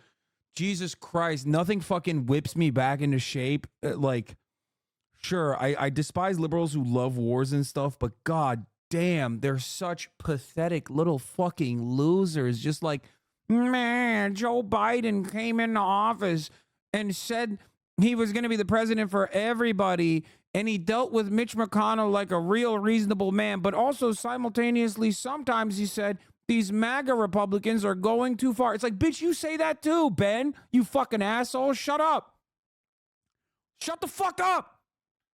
I can't believe that's your main, that's the main problem you have, is Biden's rhetoric? That he was too mean to the Republicans? What do you want him to do? If Biden was too mean to Republicans, what the fuck is Trump? Biden wasn't as mean to Republicans as Trump was. He literally went to New Hampshire the other day and called it a fucking drug-infested shithole. What are you talking about? He'll go to West Virginia and be like, you guys don't wash yourselves, you fucking idiots. And everyone's like, hell yes, sir. I haven't showered in weeks because I don't have running water. And he's like, that's right. That's right, you fucking poor moron. Vote for me. Trump is meaner to the Republican base than fucking Joe Biden is to Republicans across the board. And you're over here making this comparison? Get the fuck out of here. That's such a dumb thing to say. In, for example, huge swaths of the conservative movement with the people who participated, for example, in January 6th or who are fans of January 6th. You know, the sort of lumping in of everybody into MAGA Republicans who wasn't personally signed on to an infrastructure bill with him. That sort of stuff, I think, has been truly terrible. I thought his Philadelphia speech was truly terrible. And again, I think that you do have the problem of he is no longer capable of, certainly rhetorically, unifying. Yeah, dude, you're right. Yeah, you're right, man. Totally. Donald Trump, he just says stuff. Whatever. Don't think about it any further than that. Okay. Joe Biden, on the other hand, he says that at the top of the hour, there's a 3-minute ad break and I forgot to run it. So I'm running it now. Okay. And that's unacceptable. No. Donald Trump, he just says stuff and it's annoying. Who cares? Joe Biden, on the other hand, guys, Joe Biden, on the other hand, he says scary things like people that don't want to sign on to a totally reasonable infrastructure spending bill are insane, even though those very same Republicans will vote against it and then go back to their own fucking town halls and act like they brought money back home, like the psychopathic assholes that they are, knowing full well that their dumbass fucking hog voters are not going to know the reality of the situation. Anyway, bisexual icon JF Gay, thank you for the 10 gifted subs. And Abigene 19, thank you for the 5 gifted subs. In the country, when every speech from him feels like watching Nick Wallenda walk across a volcano on a tightrope. I mean, it really is like you're just sort of waiting for him to fall. I mean, it's sad to say. I mean, the other day he was speaking for what was in effect his campaign kickoff, and this is in Valley Forge.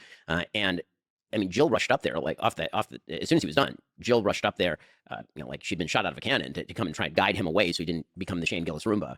And that's not really, let's put it this way. It does not quiet the soul to watch Joe Biden rhetorically. Again, it's a different problem than Trump's problem, but that's my analysis. This is one of the areas where we get into this. I don't understand if there's like brain breaking happening or what's going on. I don't know what world we can ever live in where we say that Trump is less divisive for the country than Biden. I think it is so patently obvious. Trump is so divisive. Like, not only does Trump make an enemy out of every person in the opposition party, he I hate the argument about like who's more divisive. It doesn't matter. Okay. Trump is still more divisive, obviously, but it doesn't fucking matter. It's such a dumb argument, dude. If you're going to talk about Trump versus Biden, Jesus Christ, it's American politics. They're aligned on a lot more of the issues than they're actually in disagreement over. And people like Ben Shapiro heighten those contradictions regularly in an effort to make it seem as though it's like there's really a lot of deviation from the norm. And even if you're going to argue on those boundaries, like, ugh, it's just all optics. It's just like, it's such a shallow conversation to have. It's a conversation that just begins and ends on optics for no fucking makes an reason. enemy out of his own party and every single person around him. Like, we all watched him bully, Jeff Sessions. We all watched him bully his own party on Twitter. We all watched like all of these people walk away from him.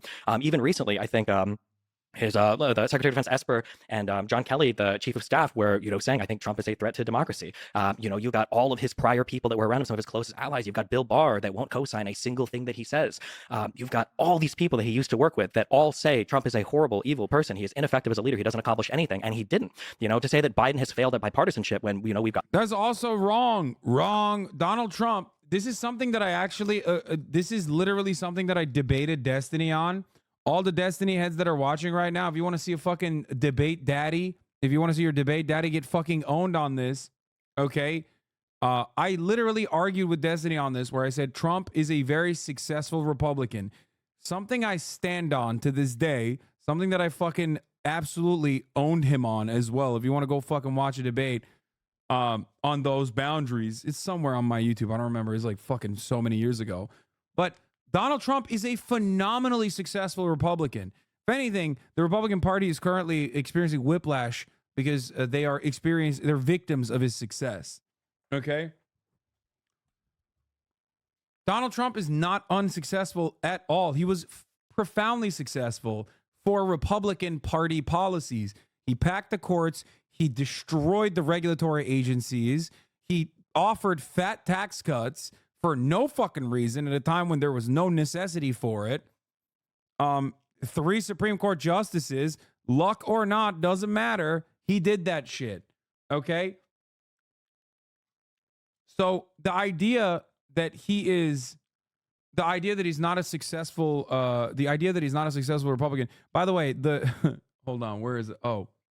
Why don't you debate him instead of talking about this debate from years ago? Well, it's wonderful because Lefty McLefterson very quickly proved exactly why I don't fucking debate most of these people in the debate Lord Spear, because their followers come in here for months on end and keep repeating shit like Hamas Piker. Like, how am I? Because he doesn't actually fucking deal with people that he considers to be on the left as like, good faith people. That's why his entire community thinks I'm pro-Russia across the board and spread that far and wide. Okay? Motherfuckers are still coming in here and saying the most Islamophobic bullshit. That's the reason, because I'm getting fucking... does that hurt your feelings? Just wipe those tears away with millions, bro? First of all, that's not a good counter, brother. And secondly, okay, all right, you could just fucking be as racist as you want to LeBron James then. He's rich, so just go call him the N-word? Like, what do you mean? What kind of fucking argument is this, dumbass? Also, you're proving the point I'm making because it's not the actual debate itself. It basically turns into like that community's most ridiculous diehard loyalists coming in here and like relentlessly trying to fucking derail whatever I'm trying to do next. There you go, soy boy. Like it's fucking 4chan time. Come on, dude. gotten the CHIPS Act, we've gotten the IRA, we've gotten the ARP, we've gotten the bipartisan infrastructure bill, when we've got like all this major legislation that is working in this historically divided Congress, as opposed to Trump that got us tax cuts and deficit spending. I don't understand where we ever are in this world where Biden is somehow more divisive than Trump. Even the speeches that Ben is bringing up, they always bring up. I remember that one. I think we might have even done it on our episode. The one speech that Biden gave, where at one point the the background is red, and That's the Philly speech I referenced. Yeah, and they're like, "Oh my God, it's over. This is the end." And then meanwhile, you got Donald Trump, coming into office saying things like, "If you burn the flag, you should have your citizenship revoked," or talking about DNC, that I'm going to investigate every single one of these media organizations for corruptness. I'm going to open the libel and defamation laws. I'm going to take all of these guys to court. You've got this weird Project 2025 stuff where. Is it John Paschal, I think, is talking about, we're gonna investigate all of these people and we're gonna try to throw crimes at all these people. Trump is like the most divisive president I think we've ever had. If you stay in your own isolated box, you don't really engage in the whole discourse is my thing, but I don't. See, this is the reason, because the community that like debate lords foster create is like hyper toxic and very Reddit. What do I mean by this? Like, I'm trying to watch something that was going to be entertaining to you, right? You want to see what my commentary is. Maybe you can clip it and send it to Destiny, and then you guys can have fun with that later. There's like secondary market value to what I'm doing, but you want to fucking derail the conversation and just like latch on to like one thing that I said and immediately do the same thing that everyone on Twitter does. And it's so fucking annoying, and you guys hate it when it's done to you, but you love doing it yourself. Oh, I said I like pancakes. Whoa, wow, why are you saying that you don't like fucking waffles? Now I'm going to fucking write a dissertation on that. And if you ever reply to me like the fucking dumbass that you are, I'm going to turn it around and then move on to a secondary point. It's not productive at all. You know what I mean? You just made up something, okay? You made something up. You said, I'm staying in my own isolated box. I don't do that.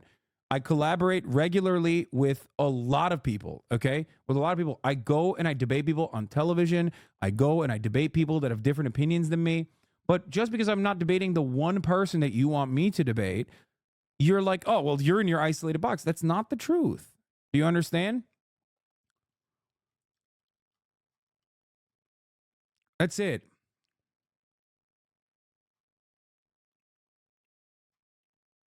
Come on.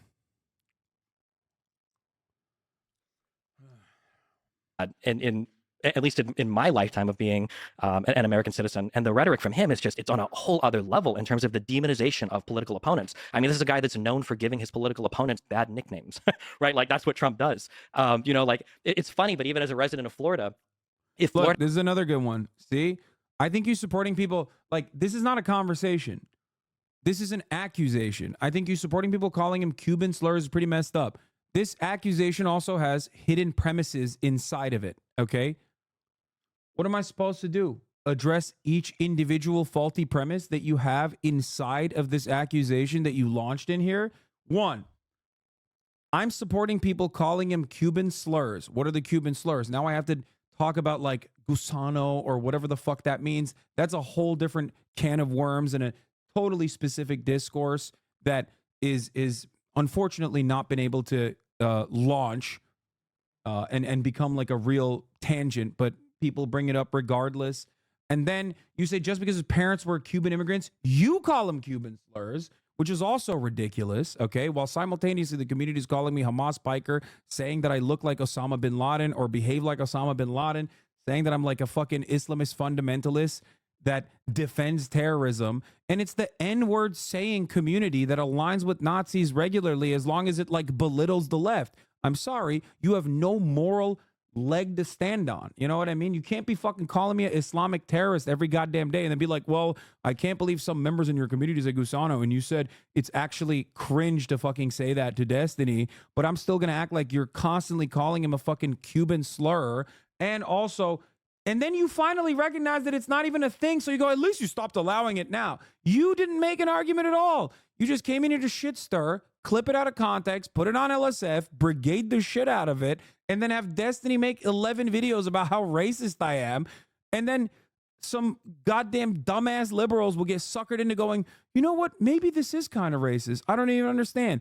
I'm voluntarily getting into this trap so that I can personally describe to you how irrational and illogical the way you're operating is, okay? It's just, you just made like 8 different things up. But it doesn't matter because this will move discourse on the other side no matter what. Do you understand? I mean, this is entirely unproductive. A lot of you guys personally see yourselves as like intellectual giants. Okay? You see yourself as like intellectual titans because you love testing your ideas. Okay? You love testing your ideas in the battleground, right? That's where ideas thrive. This is how we find the best ideas, by engaging in, the Socratic method or whatever. And then this is the outcome of your Socratic method, just a whole bunch of nonsensical shit that you made up that you're framing in a narrative way so you can clip it and ship it and then continue that tangent over and over again. That's it. This is why this is not even remotely interesting. I don't know why you think it's remotely interesting. I genuinely don't understand it. Because the debate itself ultimately should be on the boundaries of what Destiny believes and what Ben Shapiro believes. If you have better talking points and if you have better opinions, you should be able to fucking destroy Ben Shapiro, right? And I want Destiny to do that. I know he's capable of doing that. Had another natural disaster, do you think Trump would withhold aid? Because you had, I think that was one of the few nice things that DeSantis actually said about Biden, was that like, hey, listen, when the buildings collapsed in, I think that was in Miami Beach, that, for the hurricane stuff, that Biden was there. He was saying, if you guys need aid, however many billions, you can have it. Meanwhile, Trump, I think, was threatening to withhold federal funding from blue states that wouldn't, I think it had to do with the National Guard stuff, the deployment of the National Guard, that they weren't like doing enough for the riots. And Trump was threatening to withhold aid from some of these blue states. Trump is literally the most divisive person in the world. I don't see how on any metric he is ever succeeding in the divisive category. In terms of the economy, I do think it's funny that Republicans are very keen to say that, like, well, we can't really grade Trump, post-COVID, because obviously COVID messed everything up, which is fair. But pre-COVID, what did Trump do? Yeah, he did deficit spending, tax cuts. He presided over historic low interest rates and an economy that was already like blazing past the final years of Obama. We were posting all-time highs in all the stock markets in 2013 onwards.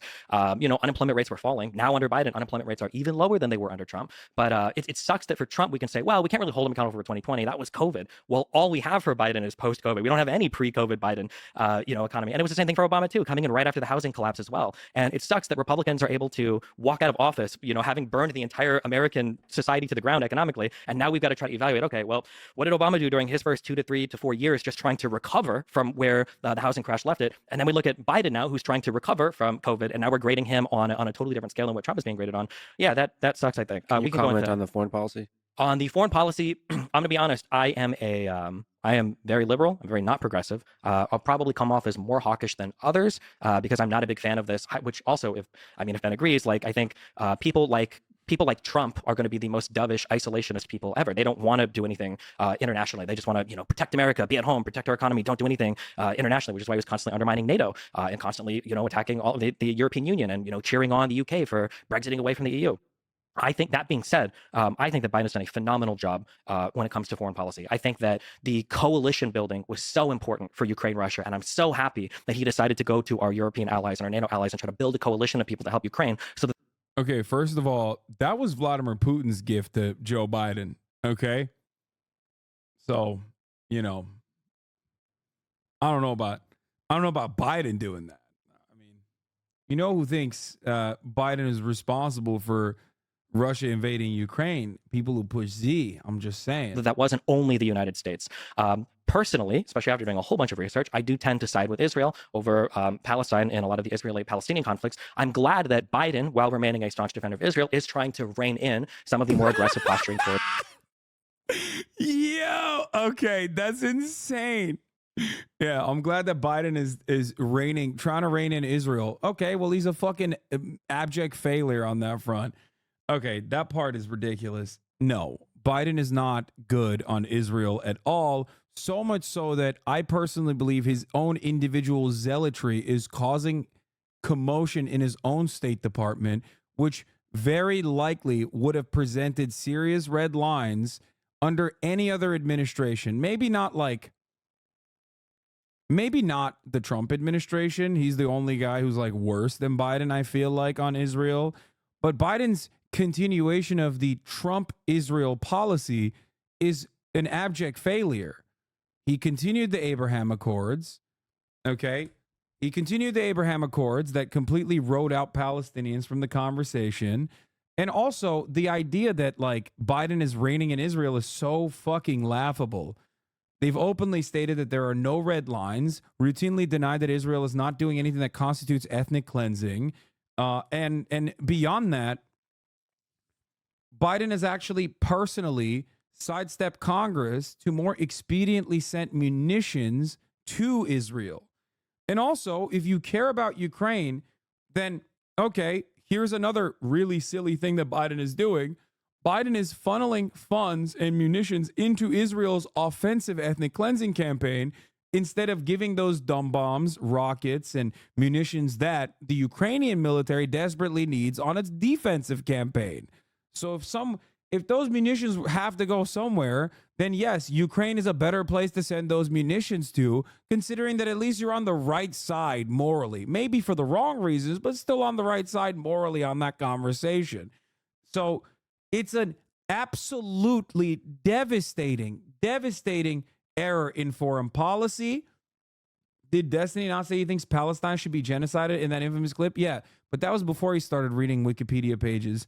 And then he came to the conclusion that Palestine should be genocided, but like we shouldn't call it a genocide because Israel's national security concerns of, its demographic concerns that are national security concerns are totally valid.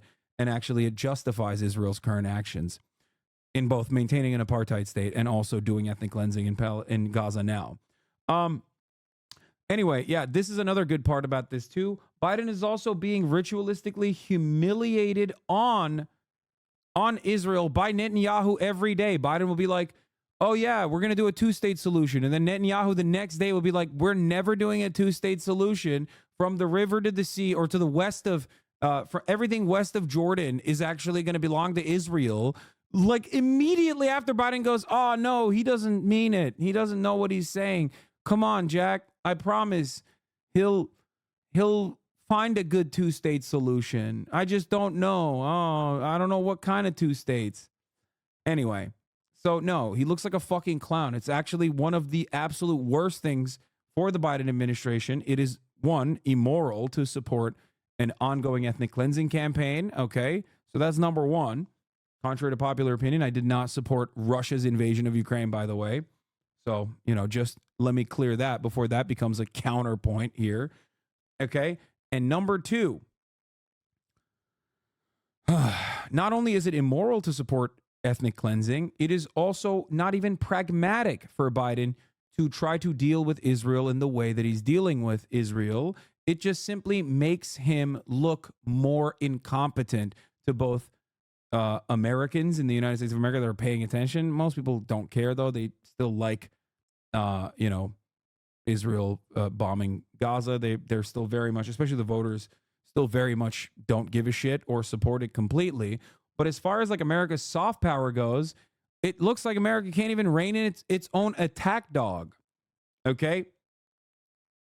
It's really bad across the board. The Palestinians in the Gaza Strip. I'm proud that Biden said, hey, listen, we're going to delay some of these attacks. Hey, listen, we are going to allow humanitarian aid here. Hey, listen, we are going to try to, not kill as many Palestinian people down there, while still, signaling that he would be a staunch supporter of Israel in the conflict, assuming the civilian casualties don't go too high. For foreign policy, 25,000. What are we talking about?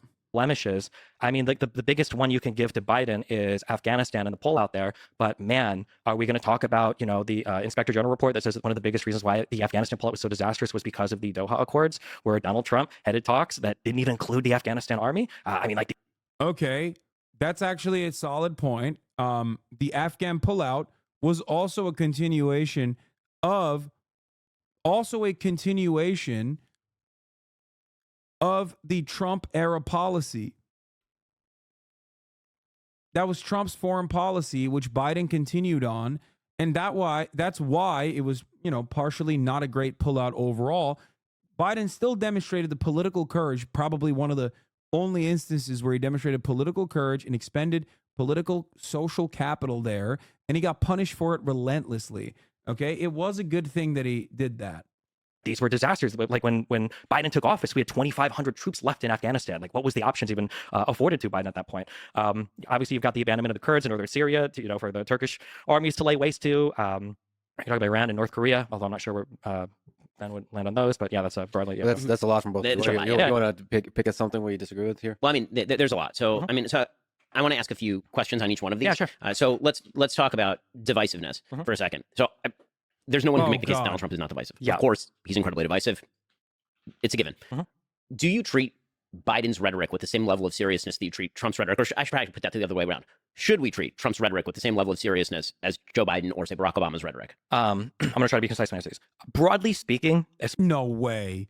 That is not a good. Whoa, dude. If there was a fucking Democrat that spat like Donald Trump did, Ben Shapiro would be fucking humiliating him on a daily basis. He would never baby that person. You can't fucking cut that and be like, oh, just ignore Trump. Just ignore his commentary. Okay, just ignore Biden's dementia then. Like, get the fuck out of here. You can't say that. What a stupid way to fucking frame this question. Oh my God, I really hope he fucking shovels those statements back down his fucking throat. That's insane. Come on, he's just a little guy. The bully pulpit is not significant? Really? You don't think Donald Trump saying there's very fine people on both sides when he goes up after Charlottesville, you don't think that's a significant fucking error? You think it was an accident that like white supremacist movements in America got galvanized into like literally taking off their masks and demonstrating on the fucking streets under the Trump regime, saying stand back and stand by to the fucking, what was it? The dildos that were run by that fucking FBI informant, the Proud Boys? Come on, dude. You can't just say he's like just some little guy. That's actually quite significant. Now we're not talking about divisiveness. We're directly talking about Trump's rhetoric and what it did to American politics and the impact that it had on the ground. That is significant. Especially in studying Israel, Palestine, and Ukraine, Russia. I try not to take politicians at their word because sometimes they just say stuff to say stuff. I understand that. But broadly speaking, I'm going to look at the rhetoric and the actions, and I am going to grade them the same. So yes, I would hold Biden and Trump to the same standard. Right. So my feeling is, and this is one area where, for clarification, we're going to have a division, is that I, of course, don't treat Trump's rhetoric in the same way that I treat Biden's or Obama's. He's utterly uncalibrated, and he says whatever he wants to at any given time, and it doesn't even match up with his policy very often. Can I ask you, like, for our head of state, our chief executive, shouldn't rhetoric be arguably one of the most important things that he does? I mean, the answer would be yes. And now I've been given a choice between a person who I think in calibrated ways says things that are divisive and a person who in uncalibrated ways says things that are divisive. And so, dude, you can't. Okay, dude, he's grading Trump on a curve. Like what? Dude, Trump can say whatever he wants because he's uncalibrated. You know what I mean? He's just like, but when Biden says it, he's measured and it's scary. Oh, okay.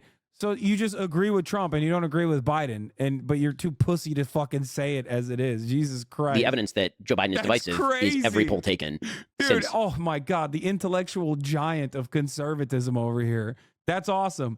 I love that he just demonstrated his double standard, but tried to intellectualize it. You know what I mean? That's the opposite of what he said.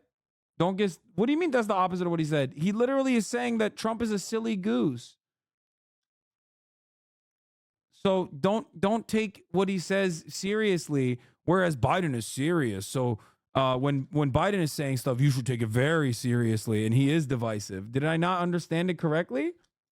Essentially August of 2021. He is, by all available metrics, incredibly divisive. A huge percentage of Americans are deeply unhappy, not only with his performance, but don't believe he's a uniter. That's just the reality. And that may just be a reflection. I mean, honestly, we may be putting too much on Trump or Biden personally. It may just be that the American people themselves are rhetorically divided because of social media, and social media can, in fact, be a cesspool. One thing that I would ask you about that, though, Sure. is I agree, especially when you look at the favorability, but sometimes when I look at these polls, when you start to disaggregate them by party, I wonder if it's actually, is Biden historically divisive? Or I'm trying to think of a really polite way to say this. The people that like Trump worship Trump. I don't know. Like one of the most prescient things that Trump could have probably ever said was that I could kill someone on 5th Street and nobody would hold me accountable. So is it really that Biden is historically divisive, or is it that every single Trump supporter will always say that? Oh, he was saying Trump is deliberate and Biden is a doddering fool. Wait. So he's saying Trump is deliberately divisive, but Biden is divisive on accident because he's a doddering fool? That's not even true. Biden doesn't come across as divisive at all. He's very... What? No, I think you guys misunderstood it. What the fuck? that. But broadly speaking, and Ukraine, Russia, I tried to work in the thing is, and this is one area where, for clarification, we're going to have a division, is that I, of course, don't treat Trump's rhetoric in the same way that I treat Biden's or Obama's. He's utterly uncalibrated, and he says whatever he wants to at any given time, and it doesn't even... Yeah. Yeah, no. Ben is saying, I'm right. Ben is saying Trump is utterly uncalibrated, so I grade it differently than Obama and Biden. match up with his policy very often. Can I ask you, like, for our head of state, our chief executive, shouldn't rhetoric be arguably one of the most important things that he does? I mean, the answer would be yes. And now I've been given a choice between a person who I think in calibrated ways says things that are divisive and a person who in uncalibrated ways says things that are divisive. And yeah, no, I was dead on. I was right. Yeah, he's saying, I grade Trump on a curve because Trump is a meanie bobini and he's like uncalibrated and ooh, silly. But Biden is scary because he's very calibrated and very serious when he says divisive things. It's bullshit. He's just trying to demonstrate his double standard here. And so the evidence that Joe Biden is divisive is every poll taken since essentially August of 2021. Yeah, okay. What about Trump? What the fuck? Trump is literally, Trump is also polling disastrously consistently. Right now, both are very unpopular, okay? Brandon's unpopularity doesn't come from his divisive rhetoric, though. His unpopularity comes from the fact that he's old as fuck. And an institutional fossil. And people recognize it as such. That's it. Also, yeah, that's a good take as well. Biden is divisive because of polling. Didn't Trump literally lose to Biden? What's Ben going to say? Fucking turn around and be like, actually, the election was stolen? Because you know his ass doesn't believe that. Basically, Trump is unhinged by nature, so whatever he says is fine, but others are essentially more logical, so what they say is more truthful and dangerous is what he's saying. Yeah, except he's not even looking at what Brandon is saying. What the fuck does Brandon say that's dangerous and divisive and scary? The only things that Brandon has ever said that are dangerous, divisive, or scary have been in the last quarter here, okay? In defense of Israel, which Ben is, I'm sure, not going to have an issue with. So that's kind of crazy to me. Ben Shapiro is literally saying that brainwashed people who screeched that Joe Biden didn't legitimately win the election and literally broke aren't rallying around Joe Biden as president. Does Ben not realize how fucking stupid his arguments are? No, he doesn't. It doesn't matter because his community is stupid as fuck. So he can make stupid arguments and he sounds intelligent.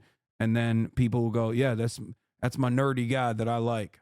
He is, by all available metrics, incredibly divisive. A huge percentage of Americans are deeply unhappy, not only with his performance, but don't believe he's a uniter. That's just the reality. And that may just be a reflection. I mean, honestly, we may be putting too much on Trump or Biden personally. It may just be that the American people themselves are rhetorically divided because of social media, and social media can, in fact, be a cesspool. One thing that I would ask you about that, though, Sure. is I agree, especially when you look at the favorability, but sometimes when I look at these polls, when you start to disaggregate them by party, I wonder if it's actually, is Biden historically divisive?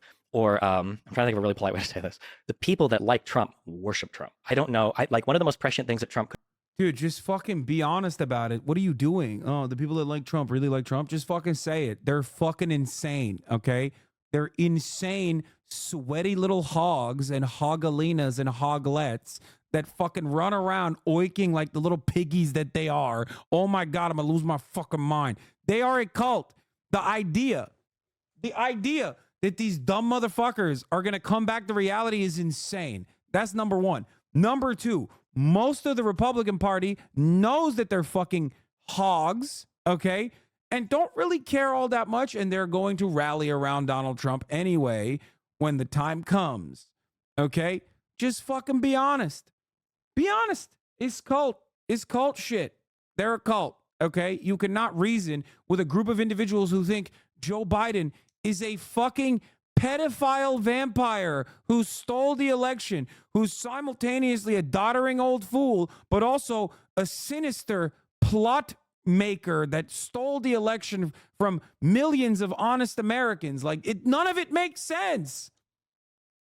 It's just a group of fucking mouth breathers who personally believe Trump good, Biden bad, Democrats are fucking socialist, communist, pedophile, transgender vampires. Could have probably ever said was that I could kill someone on 5th Street and nobody would hold me accountable. So is it really that Biden is strictly divisive, or is it that every single Trump supporter will always say that Trump is great and always say that Biden? But also that doesn't account for one very important thing. Donald Trump is divisive, sure, except Donald Trump barely ever got under 90% approval rating on the Republican Party, a fact that I used to mention all the time back in the day. Okay, there were moments where he trailed and he got to like 88% or whatever. Okay, but here's the thing. Donald Trump was always popular within the Republican Party. The reason why Joe Brandon's approval ratings are really, really bad is because Democrats don't like Joe Brandon. That's the issue. Okay? It's not that he's divisive, it's that he's old and he doesn't have that same retail politician juice that he used to have. Okay? That's it. That's it. Joe Biden's approval rating in the Democratic Party is disastrous. Okay? It's fucking disastrous. It has never touched like the Trump level of fascination and approval at all. 75% of the Democratic Party a couple months back wanted a different candidate. Okay? Anyway, let's the reason I would say that Biden is in fact historically divisive is because Republicans felt much more strongly about Barack Obama than Joe Biden actually. But they didn't feel as strongly about Trump as they Hasanabi voting for Trump despite the Dems? Yeah, that's fucking dumb as hell, okay? You're a dumbass if you're doing that. That's so stupid. did about like Romney or McCain, right? In what way? I mean, And like, the allegiance to Trump. oh no, there's certainly more allegiance to Trump than there is to Romney or McCain, largely because Trump won in 2016. But beyond that, the point that I'm making is that if you're looking at the stats in terms of divisiveness, Republicans always find the Democratic president divisive. The question is where the rest of the country is. And right now, there are a lot of Democrats who either don't agree with Biden or find him divisive. There are a lot of independents who find him divisive. Literally, that Trump won in 2016. No, that's not how Trump won in 2016. You're wrong. Oh my God. I can't believe we're just like relitigating old school arguments that are just complete falsehoods that we've actually destroyed time and time again. Trump did not win because of Hillary or Bernie supporters that went and voted for him, okay? The number of Hillary Clinton supporters that ended up voting for John McCain was higher in the first election that Obama had. The percentage of Hillary Clinton voters that went and voted for John McCain was higher. Why did Barack Obama become the president and John McCain didn't become the president? Because he ran a better campaign. Hillary Clinton, on the other hand, was already unlikable and was despised overall and did not campaign appropriately on top of everything else. And that's it. That's the reason. That's the major reason why Donald Trump won. Also, hella Obama voters voted for Trump.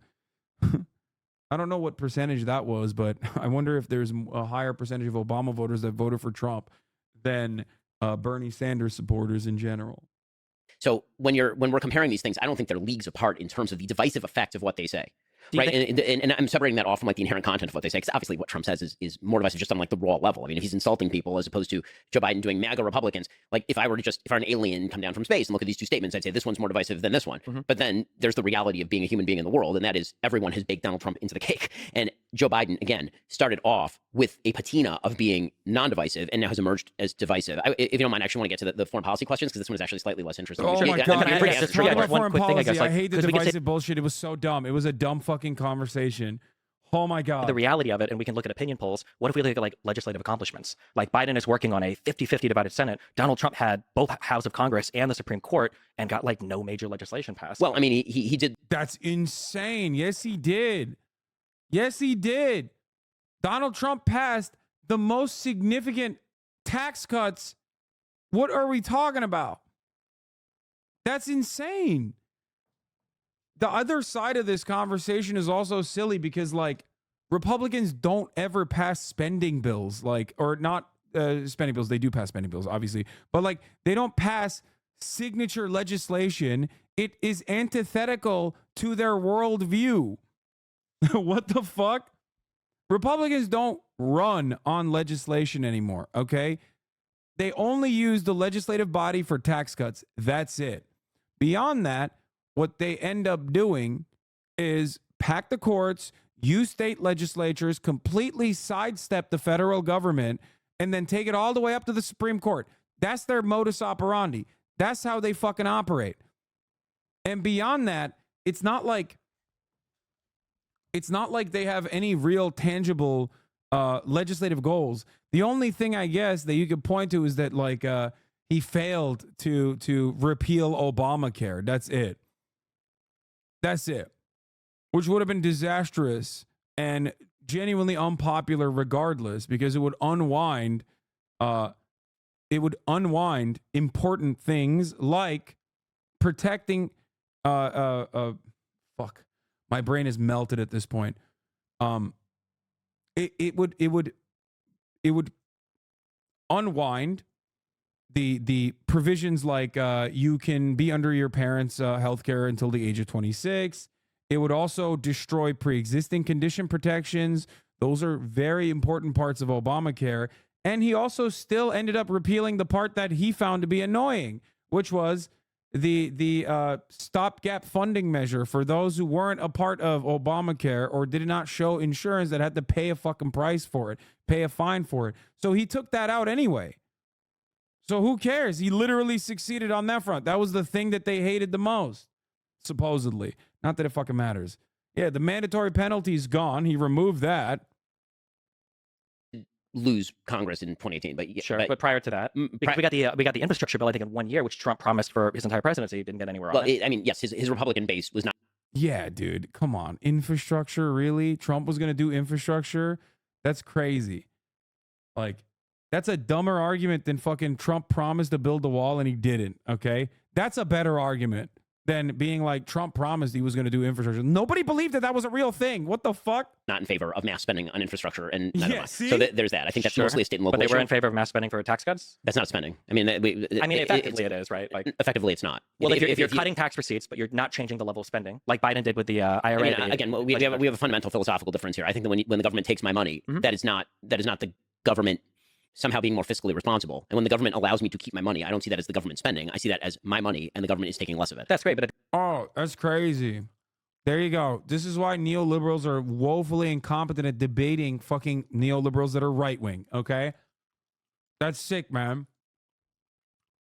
He's over here talking about fiscal responsibility with a dude who does not give a shit. You're not going to win that argument, brother. Like, even if you win that argument, who are you really winning that argument for? It's not a thing that anybody believes, okay? The left doesn't believe it because they look at fucking military spending and go, oh, that's really weird that we have so much fiscal responsibility for our endless discretionary spending increases year over year for the American military, but no fucking fiscal responsibility for anything else. The right doesn't believe it. It's all magic, okay? The only people that care about the deficit, I say this all the time, are the dumbass Democrats, okay? Like, that's it. The Democrats and fucking Paul Ryan. Who else believes in real deficit hawking? Not the Republicans. They only talk about it when Democrats are in charge.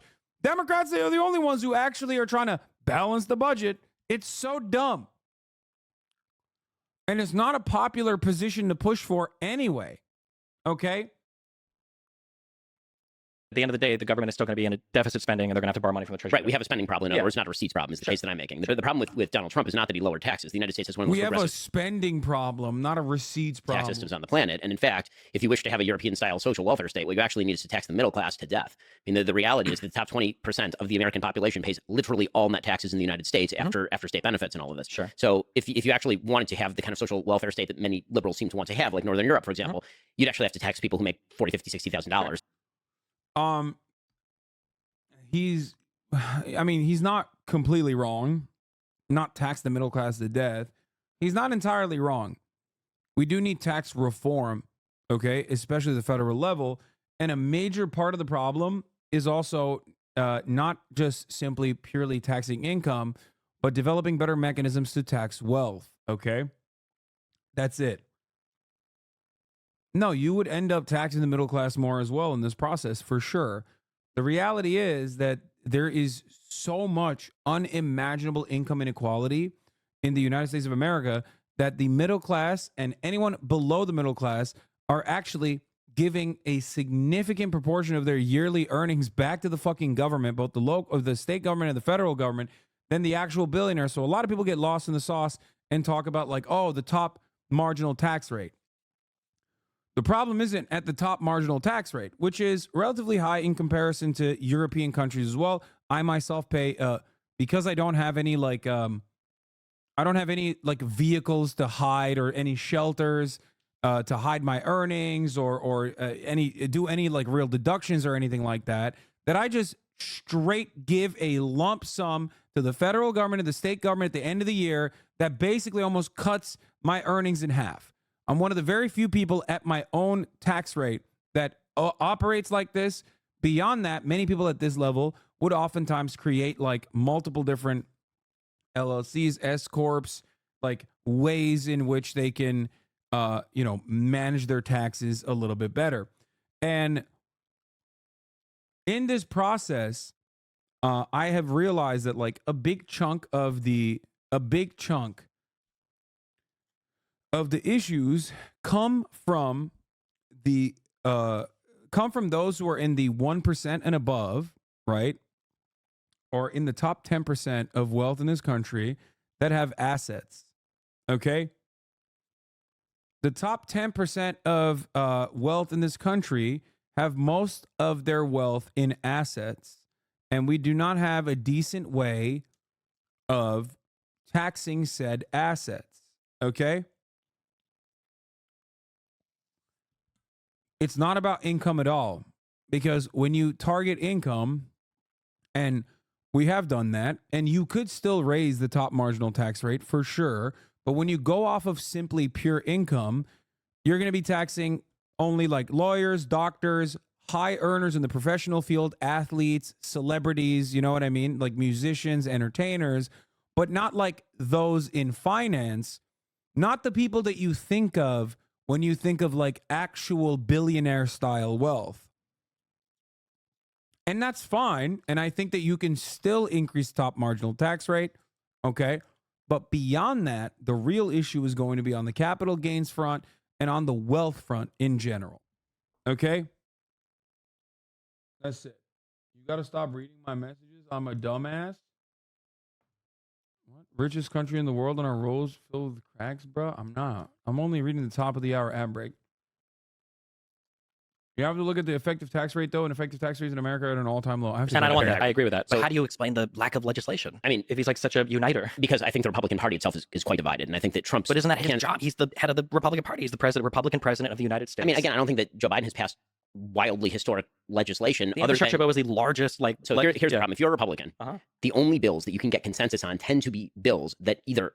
that let's be real about this, that are tax cuts, because as you would, I think, agree with. When it comes to polling data, Americans constantly say they want to cut the government, and then the minute you ask them which program, they have no idea what they're right. Exactly, and so it's much harder to come up with a bill to cut things than it is to come up with a bill to add things. Which is why spending was out of control under Trump as well. But there are some Republicans who still don't want to spend on those things, right? So inherently, the task that this goes back to the first question. The task that Republicans think government is there to do is different than the task that Democrats think that government is there to do. So the way that the very metric of success for a Democratic president versus a Republican president, namely, for example, pieces of legislation passed, as a Republican, one of my goals is to pass nearly no legislation because I don't actually want the government involved in more areas of our life. I want to ask a couple questions on the foreign policy. Sure. Yeah. Okay. Wait. Real quick. So, for instance, like Donald Trump wanted to punish China, and he wanted to bring microprocessor manufacturing to the United States. Biden did that with legislation, with the CHIPS Act. You talk about like spending being out of control, and I mean, I can agree with that. I think anybody who looks at the numbers has to agree with that. But why not pass legislation like the Inflation Reduction Act, which is at least like spending neutral, right? Like, why are there not bills where Donald Trump could take? Well, I mean, first of all, I think that whenever the government says something is spending neutral, it rarely materializes that way. That is not going to be a spending neutral bill. Sure, but there's a difference between like at least they say it's spending neutral versus to say $500 billion bill over like 10 years. Yeah, that's fucking bullshit, okay? If you're a deficit hog, at least do a better job of arguing your positions, Destiny. What the fuck are you talking about? They literally have been desperately trying to cut IRS funding out of the IRA. That is like one of the major ways to actually fix the deficit. Ben Shapiro is not going to be able to defend against that position. Every dollar that you spend on the IRS, okay? Every dollar that you spend on the IRS comes back in $3 of the government coffers, okay? That is not a way to cut, that is not a way to fix the deficit by fucking cutting IRS spending. It's bullshit, okay? Also, the 3-minute ad break is upon us. I forgot. I mean, but again, no, I said the IRS and I said the IRA, the Inflation Reduction Act. I thought the IRS funding provisions were inside of the Inflation Reduction Act, which is the IRA. Oh, sorry. It's not even $1 for It's not even $1 for 3. I was wrong. It's $1 for 7. Uncle Sam is going to get so mad at me for fucking that important statistic up. On average. Anyway. I don't see a tax cut as a matter of quote spending neutrality. The big problem is they keep spending, not that they are allowing me to keep the money that I earned and they did not earn. But okay, so then just to understand, so if somebody just did massive like reductions in tax receipts, so tax cut after tax cut after tax cut, but they didn't change spending at all, you wouldn't consider that like an increase in deficit spending or out of control spending. You would just say they're just tax cuts. No, the opposite. I would consider it a wild. I would consider it a wild overspending. Okay. Meaning so then that, was it under Trump then when he did the tax? I mean, the deficit spending, by the way, under Biden is way worse than it was under. Of course, but we're in post-COVID, right? COVID ended effectively, and you live in Florida. COVID effectively ended in the state of Florida by the middle of 2021. Yeah, I mean, even if you're a like vaccine fan, by like April, May of 2021, there was wide availability of vaccines, whether or not you like the vaccines. Yeah. And at that point, we were done. I agree, but like we're in a post, like how many trillions of dollars have been dumped in worldwide that are like leading to inflation, right? The inflation is like a worldwide issue right now because of the economy shutting down for a year or two. It's not like those effects are gone in 1 year, right? COVID might be gone, but the after effects of all the stimulus spending and the unemployment and everything else. The definition of inflation is too much money chasing too few goods. So pouring more money on top of that makes for more inflation. That's what it does. Sure, I agree. Okay. Let's use deflationary mechanisms then. You got monetary policy and you have fiscal policy. How about we use some fiscal policy? It's always monetary policy. Like, what do you mean? Ask Ben about what he would do as far as deflationary fiscal policies. I want to know what Ben Shapiro thinks we can do. Because it would go against his own personal worldview. I mean, even neoclassical economists agree on this, I think. Hold on. Let me turn on this indoor walk. That's right. We're walking, baby. But like there's also the definition of when do you deficit spend is when economies are headed for recessions, right? Rather than when economies are doing really well, like they were under Trump and he was deficit spending, whereas Biden can at least make the argument that I ought to be deficit spending because the economy is heading for potential recession. Right? So here's the thing. I don't think that the economy was actually headed for recession. In fact, if you look at the economic statistics. Every economist said it was. No, okay, they're still saying that there's like a recession coming, right? Right, but that was largely because of the after effects of inflation, meaning if you inflate the economy, what you're going to end up doing is bursting a bubble. And then when that bubble bursts, you'll get a recession. I mean, that was the basic idea, right? The question was whether you're going to get a soft landing. But if you actually look at, for example, the employment statistics or the economic growth statistics in the United States, what they look like under the last year's Obama and then Trump. I mean, this is what the chart looks like. It looks like this, and then it hits March of 2020. It goes like that, yeah. Right, and then by like September, it bounces back up. Right, it's a V-shaped recovery, and then it starts to peter out. Sure, and a lot because of the American Recovery Plan, right? That Biden did as well.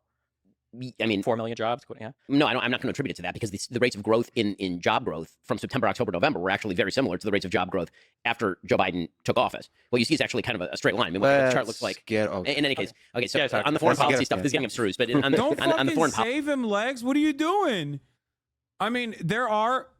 God, I thought Destiny was like a Joe Biden simp. Doesn't he portray himself as like a big like he talks about Brandon being like a boss hog? This is one area where he should be fucking ripping into Ben Shapiro. What is happening? What is happening? You didn't even ride for Biden hard enough. What the fuck do you ride for? That's crazy. That's crazy. I thought you were. What is going on here?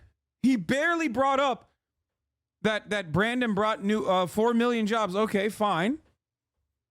Where's the rest of the fucking? I can't believe this. Oh my God. Okay. Policy stuff. So he said that he's amazing in international politics. That's not enough writing. Yeah, he's writing for Biden on the worst fronts. Biden is actually pretty progressive on domestic policies in comparison to prior leadership. Okay, so Biden, and I've talked about this quite a bit, Biden has actually done a decent job on many domestic issues. Okay, pro-labor, like his advocacy on that front. The fact that he even cut a deal with the rail workers after forcibly breaking their strike, but quietly getting their demands met with the railroad. Now, even if you're like a liberal guy, okay, you can openly admit that was a good thing that he did. Okay, his agency appointments were great. He has beefed up the NLRB. He's done a decent job. With the FTC, even with the SEC, like there's a lot going on that Biden has done a decent job with. Okay, demands were met, yes. However, and the IRA is not bad either. You got fucking battery development facilities, which are slated to be unionized, by the way. You have a lot more manufacturing facilities opening up, a lot more jobs. These are all good things that Biden did. Okay.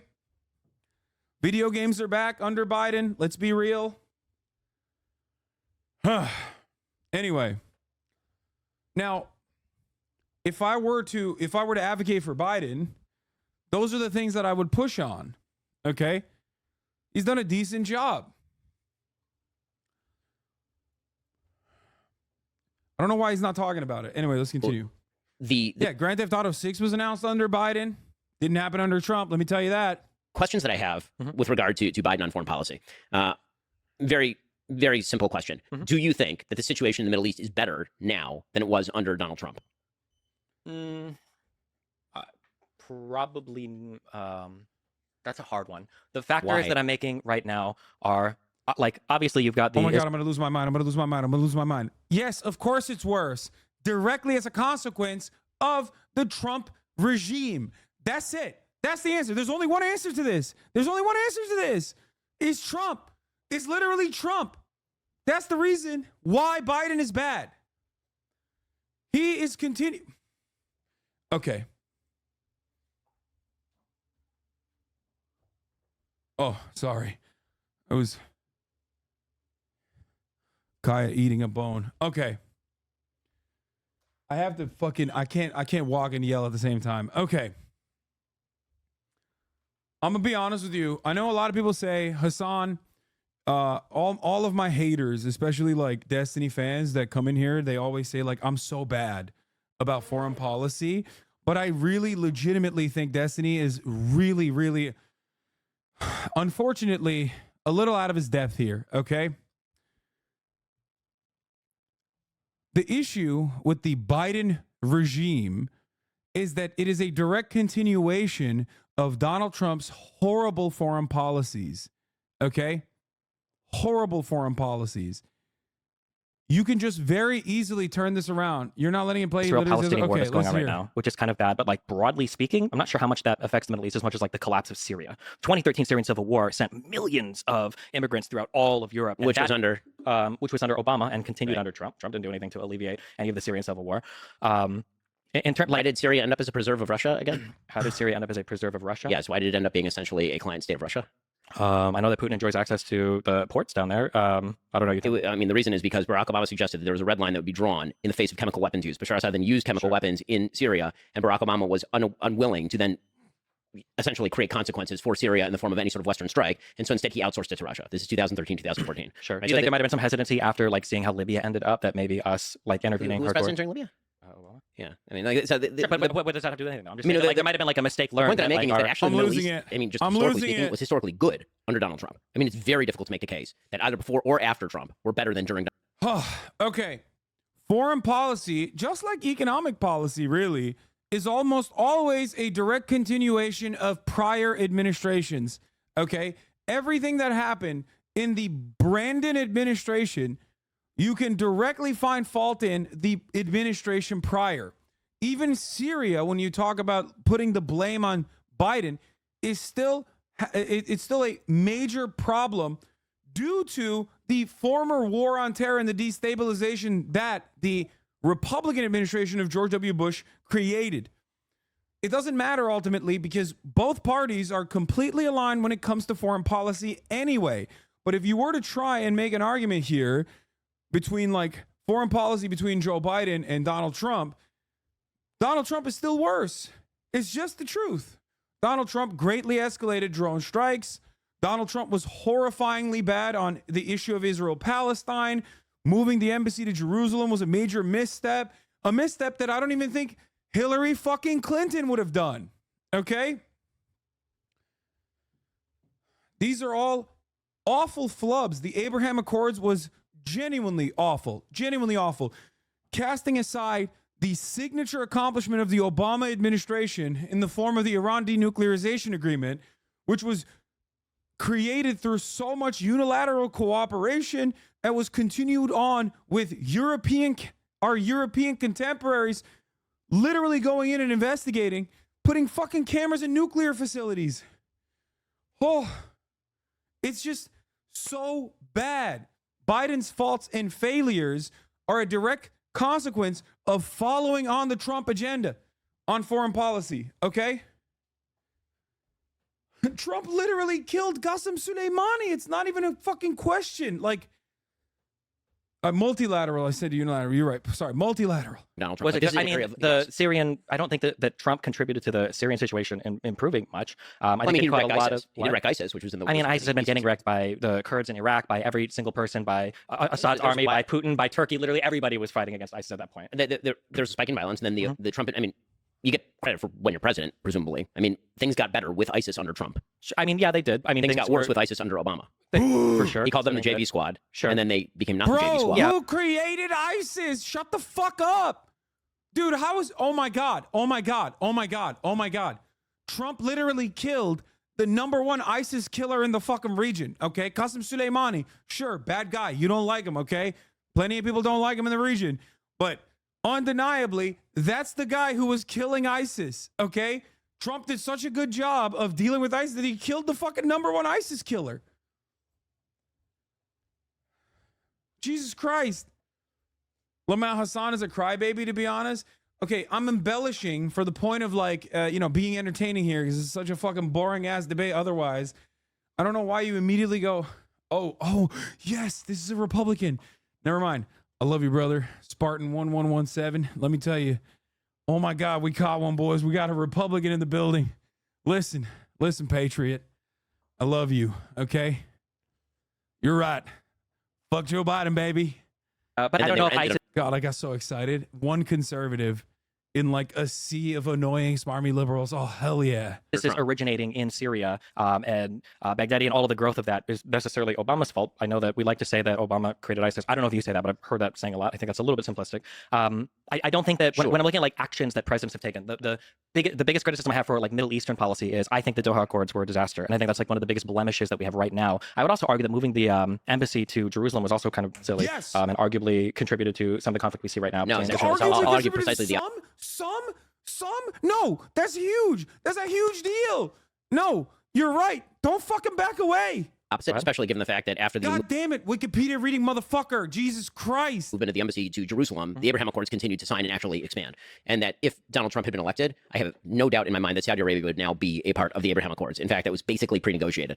And then when Joe Biden... Oh, dude. Oh, shit. Wait, I didn't realize. Guys, if Saudi Arabia officially normalized relations with Israel, then the Palestinian population would magically go, oh, fuck, dude. Saudi Arabia, which we love and are super fond of, are now dealing with Israel. So I guess that must mean that, like, the situation is solved. Shut the fuck up, Ben, you fucking idiot. What do you mean Saudi Arabia? The fuck are you talking about?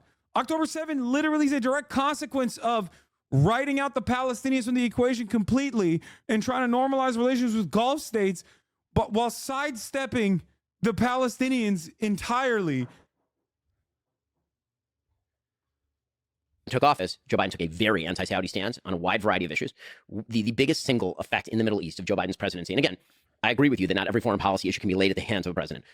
Joe Biden's main approach to the Middle East was very similar to the Obama approach, which is why the Middle East was chaotic under Obama and chaotic under Biden. And that was to alienate allies like Saudi Arabia and Israel, and instead to try to make common cause or cut deals with Iran. What that did is incentivize terrorism from Iran. What we're watching in the Middle East is Iran attempting to use every one of its terror proxies in the Middle East, and it was specifically launched in an attempt. It's so funny that he's saying this when, like, Iran, Israel, and the United States of America said that Iran was not involved in October 7. Okay, why did all three of them say that?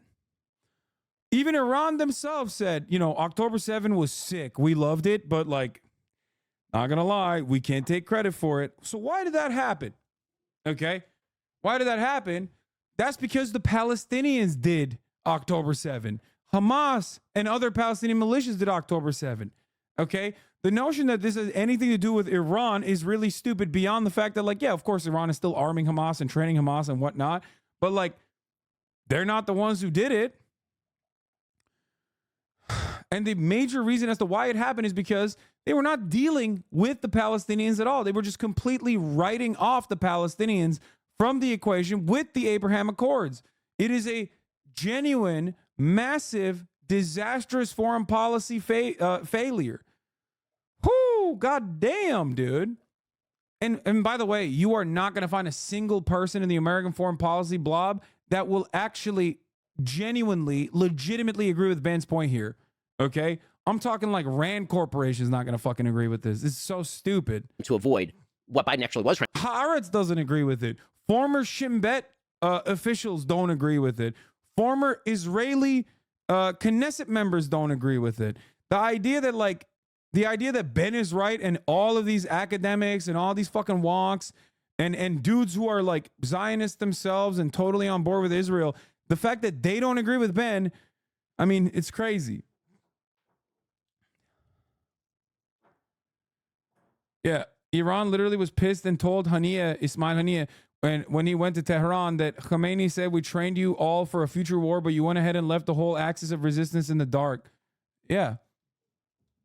Like they literally, they just completely did it on themselves, on their own. And they did it specifically because they were completely written out. Like a couple weeks prior, Netanyahu went in front of the UN and basically showed a fucking map where Palestine didn't even exist. Okay? Trying to, which was good, which was after 2 years of failure with Saudi Arabia, try to bring them into the Abraham Accords, right? That was what was burgeoning at the end of last year. And Iran saw that, and Iran decided that they were going to throw a grenade into the middle of those negotiations by essentially activating Hamas. Hamas activated. Wait, if that's the case, if Iran activated Hamas to fuck up the Abraham Accords, then doesn't that undermine the point that you're trying to make? What if Saudi Arabia joined in on the Abraham Accords? What difference does that make? What do you mean? What a dumb fucking argument to make. Activates Hamas, commits October 7th. Israel, as a sovereign nation state, has to respond to the murder of 1,200 of its citizens and the taking kidnapping of 240. Israel has to do that not only to go after its own hostages and try to restore them, but also to reestablish military deterrence in the most violent region of the world. Hezbollah gets active on Israel's northern border. Hezbollah is an Iranian proxy. They get active on the northern border. Dude, I would destroy Ben on Israel-Palestine shit. I'm serious. He is so bad. I think it's because he's like really confident because a lot of people in his orbit 100% agree with him. Okay? Like Destiny is going to agree with him. He's not going to disagree with him because he has assumed a position of being like an ultra Zionist himself. It's crazy. The idea that like Saudi relations with Israel would somehow Saudi relations with Israel would somehow like fix the problem of Palestinians being ethnically cleansed and living under an apartheid is so stupid. Unless you literally think that Arabs all are of one mind or something, you know what I mean? They all operate with one mind. Houthis in Yemen get active. These are all the only reason all this is happening at the same time is because Iran is doing this, right? But not just that, they're threatening global shipping. Sure. If you're talking about the effects of global supply lines, which I totally agree had a major inflationary effect on the economy thanks to COVID, right now the cost of shipping is nearly double what it was just a few weeks ago, and that is damn. That's crazy, man. Maybe Israel should stop fucking pummeling Gaza then. Because a ragtag group of Houthi barbarians are attacking international shipping and forcing everybody to stop using the Bab el-Mandeb Strait and instead going around the Cape of Good Hope in Africa. All of that is the result of the fact that Joe Biden reoriented the United States in the very early days in favor of a more pro-Iranian stance. He appointed Robert Malley to negotiate the Iran deal, who, as it turns out, was using proxies. Many of his aides were actually taking money from Iran. The Biden administration, literally one of their first acts was to delist the Houthis as a terror organization and end sanctions against the Houthis.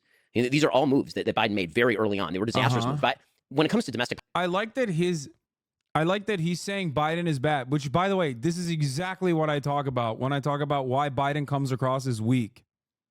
Okay? Because it's wishy-washy bullshit.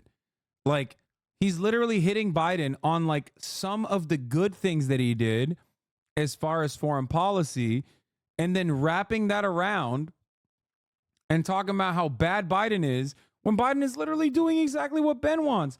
Ben's argument is Biden should be just as fucking ruthless to the Yemeni population as Trump would have been, right? And also simultaneously talking about complete nonsense, like the Abraham Accords would be successful if Saudi Arabia automatically normalized relations.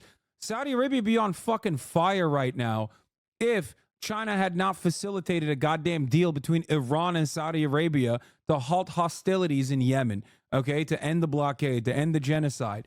Let me tell you, the idea that a cessation of hostilities was not beneficial for Saudi Arabia is ridiculous. So China actually did more in terms of like fixing that area than America did. It's so unimaginably stupid to make this argument that if Saudi had openly normalized relations with Israel as opposed to like what they're doing now, which by the way, since day one, Saudi Arabia, before the American CENTCOM came into play, was already fucking trying to intercept Houthi missiles and shit on its way to fucking Israel regardless. Saudi Arabia has been aligned with Israel in perpetuity at this point. It's so ridiculous. We're not talking about like the 1970s. Okay?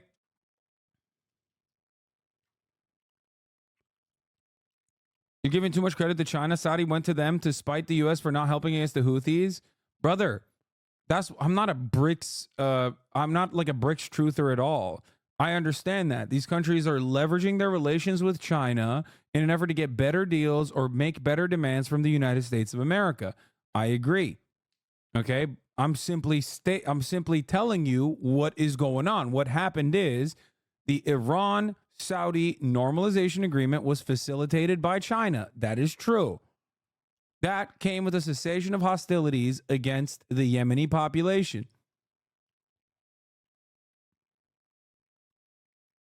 Policy. I think he hasn't been nearly as damaging domestic policy as he has been on foreign policy. Sure. So just on a couple of Middle Eastern things. So one of the big things that threw the Middle East into disaster was what we are all traumatized by it now, was the Iraq invasion, which I'm a Republican president. You agree with that, right? Sure. Yes. The deposition of Saddam Hussein and everything that followed after probably contributed more to the growth of ISIS. Wait, Destiny is anti-Iraq invasion. That's really shocking. I mean, all of his supporters are making like pro-Iraq invasion style arguments lately. So I thought that's shocking. Okay, let's continue. The destabilization of that entire region, probably more than anything else. I think that under prior to why are you anti-Iraq invasion? Are you a Saddam supporter? It's kind of interesting. Bush, for Clinton, even at the beginning of Bush's presidency, we were on some kind of road to normalcy with Iran, which I think has to happen, whether we like them or not, until Bush, for whatever reason, decides to throw Iran into the axis of evil. I need some evidence that we were on a road to normalcy with Iran in the 1990s. That we were on a road to normalcy with Iran in the 1990s. My understanding is that, from the late 90s and prior to the axis of evil labeling of Iran, that there was going to be some path forward to where we could start to normalize relationships with them. I find that very difficult to believe, and I don't see a lot of evidence. I mean, we can just disagree on that. Sure, we can disagree on that. Why? I mean, why does Ben disagree with that? I wonder. I mean, I don't personally think that America was ever genuinely interested in normalizing relations with Iran, but why does Ben disagree with that? I wonder. But I know that the after effects, just a quick note, the after effect of the Iraq war that was the most devastating was the increase in power of Iran. I agree. Yeah, because of the destabilization of Iraq and Iraq not having a government that. Wait, that's the bad part of the invasion of Iraq, is that it gave Iran more power in the region. That's that was functional for at least a decade, and was in fact a Sunni government, right? Originally, it was a Sunni government. Disbanding the Sunni army was one of the worst things that the Bush administration did. Banning all the former Ba'ath parties, sectarian, all horrible under a Republican president. But don't disagree. That that probably contributed more to ISIS, to the growth of power in Iran, maybe even to the destabilization of Syria, probably more than anything that Obama did. Also, when we look at Iran funding people in the region, I don't disagree with that as well. I think Iran is the #1 instigator of bad guy things right now in the Middle East. Iran, the IRGC, I supported when Donald Trump killed Soleimani. I think that was a great thing. I think that Iran is a major problem. Wait, I don't get it. So if you're I'm sorry. He's anti-deposition of Saddam, but pro-assassination of Qasem Soleimani. Like, one created a power vacuum. The other one greatly escalated tensions. Why is the other, like, if you're against one, why are you not against the other? It doesn't make sense. I mean, this is like entirely incoherent. If you're talking about the destabilization of the Middle East, he is anti-Saddam. I think you misheard. No, but he said the deposition of Saddam and the destabilization of Iraq was greatly beneficial to Iran. Okay? And he's talking about it like we shouldn't have done that. I don't know what his solution is. I have never interrogated his positions on the matter, but Like, you can't. The assassination of Qasem Soleimani was unimaginably bad. It was a total fuck up. Genuine fuck up. Definitely not appropriate. And the only reason why it didn't escalate into further conflict is restraint on the Iranian side, partially as a consequence of their own economic prospects in general. But it's not because of America. America was not being restrained in that situation at all. It was a gross violation of sovereignty. Anyway, having said that, I mean, this is a classic liberal position, I think, which is like, maybe he's a Baathist. Yeah. Yeah. Wait till he finds out that the Baathists are secular. He's going to be like, wait, they're not Islamist fundamentalists? I didn't get to that part of the Wikipedia page. Maybe they're not so bad. Yeah, what's not to like, dude? Secular guys, pro-America early on. I'm just saying.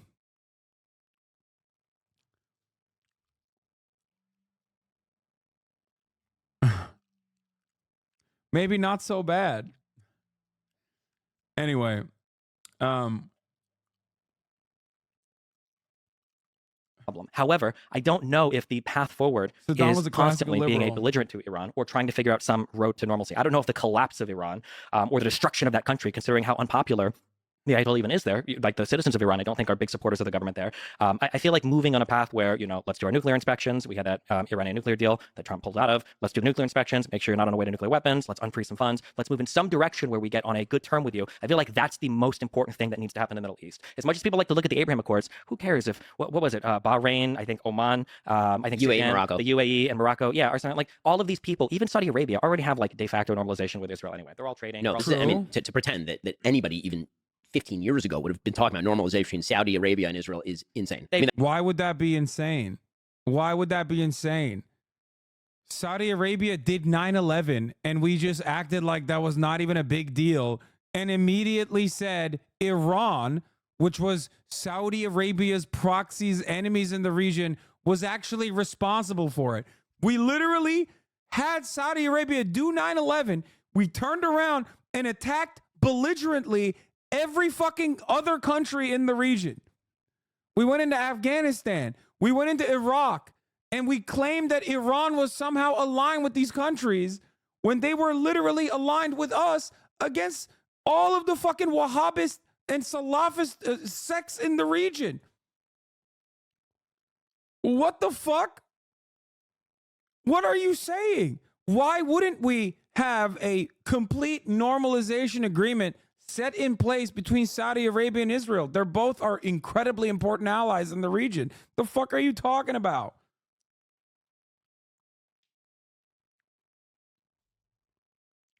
This is so silly.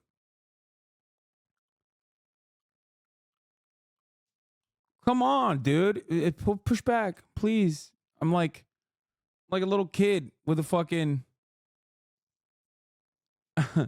I'm like a little kid with a stick. Like, do something. Come on.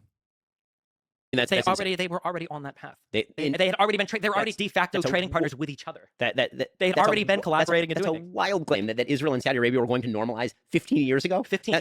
That's not a wild claim. That's not a wild claim at all. Shut the fuck up, Ben. That's not a wild claim at all. What the fuck are you talking about?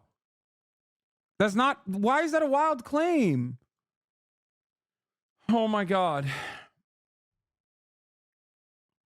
Why would that be a wild claim? They're both profoundly important trade partners of the United States of America. It's not like we magically decided 15 years ago to start giving Saudi Arabia weapons or have bases. The fuck is Ben talking about? You're so dumb. Fuck. How can he talk so much about Israel, Palestine, and just not know anything? At least like know the right talking points. No, the reason why he's saying this as a wild claim is because he doesn't know what the correct talking points would be in this situation. The only thing that the Abraham Accords did was make the private relationship that Saudi Arabia had with America, and not so private really, and in recent years especially, and all the other Gulf nation states, the relations that they had with America and Israel, because Israel is a continuation of America. Okay. It was just to make it public. That's it. Years ago, it might have been a wild claim. That's but after Turkey, after Jordan, and then in the past like 20 years of like economic relations and ties with each other, all of the leadership in the Middle East, and you'll agree with this, look at Israel and they go, okay, well, we've got Palestinians who, God bless them, do nothing, and then you've got Israel, which is on a region with no natural resources to somehow become like an economic giant. They're good to trade with. Their population is educated. They have military power. All of the leadership in these Middle Eastern countries are wanting to be friendly with Israel and are engaging in trade. Dude, why is Destiny using like Zionist arguments like he's like 65 years old or something? Like, this is what Joe Biden believes, okay?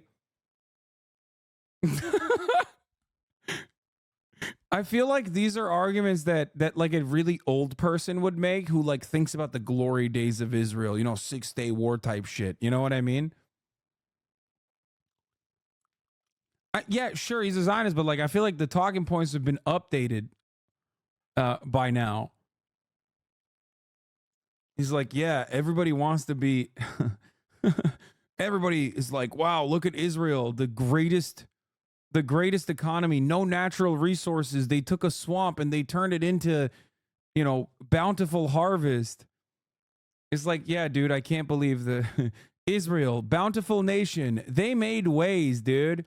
It's an entire country filled to the fucking brim with goddamn DJs and also Pegasus spy tech, okay? What the fuck are you talking about? The entire purpose of Israel is a destabilizer in the region. It's America's military base as a country. That's it. With its own motherfucking espionage network. This is crazy. Factor with Israel, and the idea that like the UAE and Bahrain were brought in to say like, oh well, now we're going to officially say this. Those are the first steps toward obviously the formation of a new Middle East in which economics would predominate over sectarian conflict. The chief obstacle to that is Iran. The notion that negotiations with the Ayatollah were going to be a solution to any of this is, but do we think absolutely benign. Is it the Abraham Accords that's convincing Saudi Arabia to take a stance against Iran?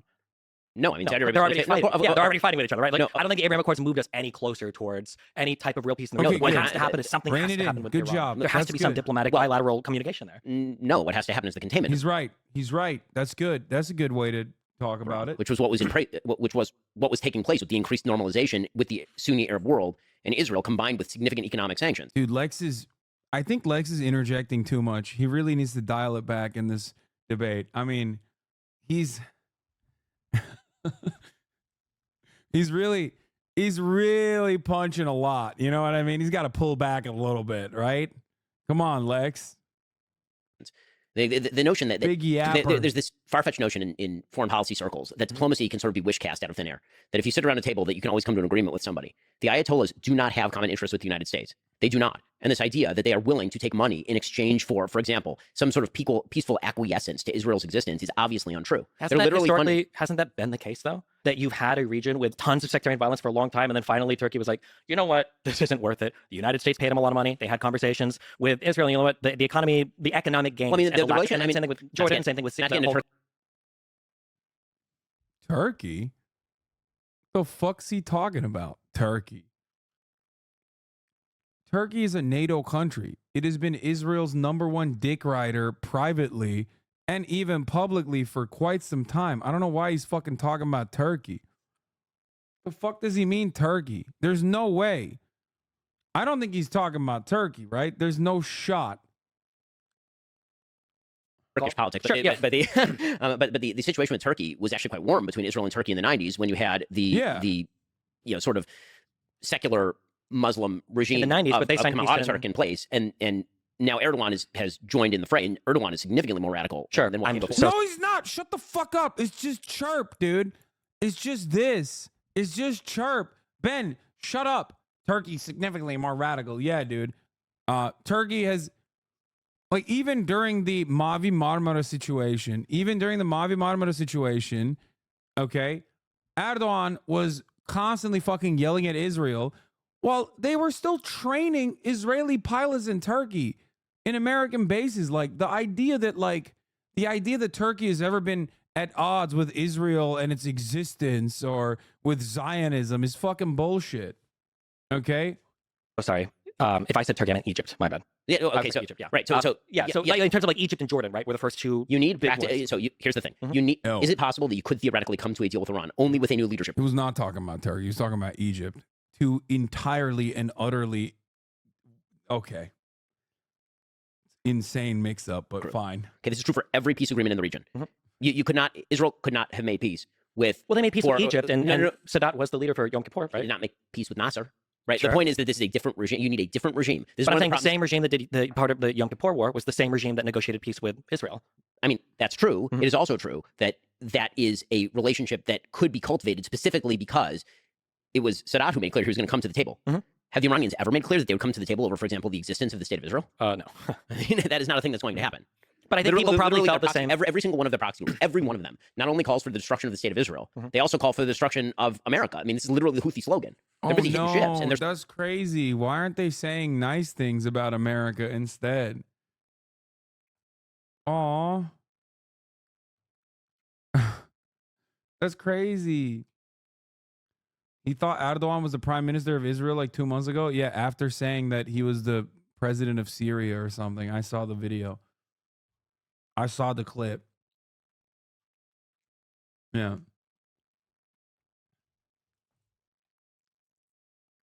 Like, the current Iranian regime is a direct consequence of American intervention.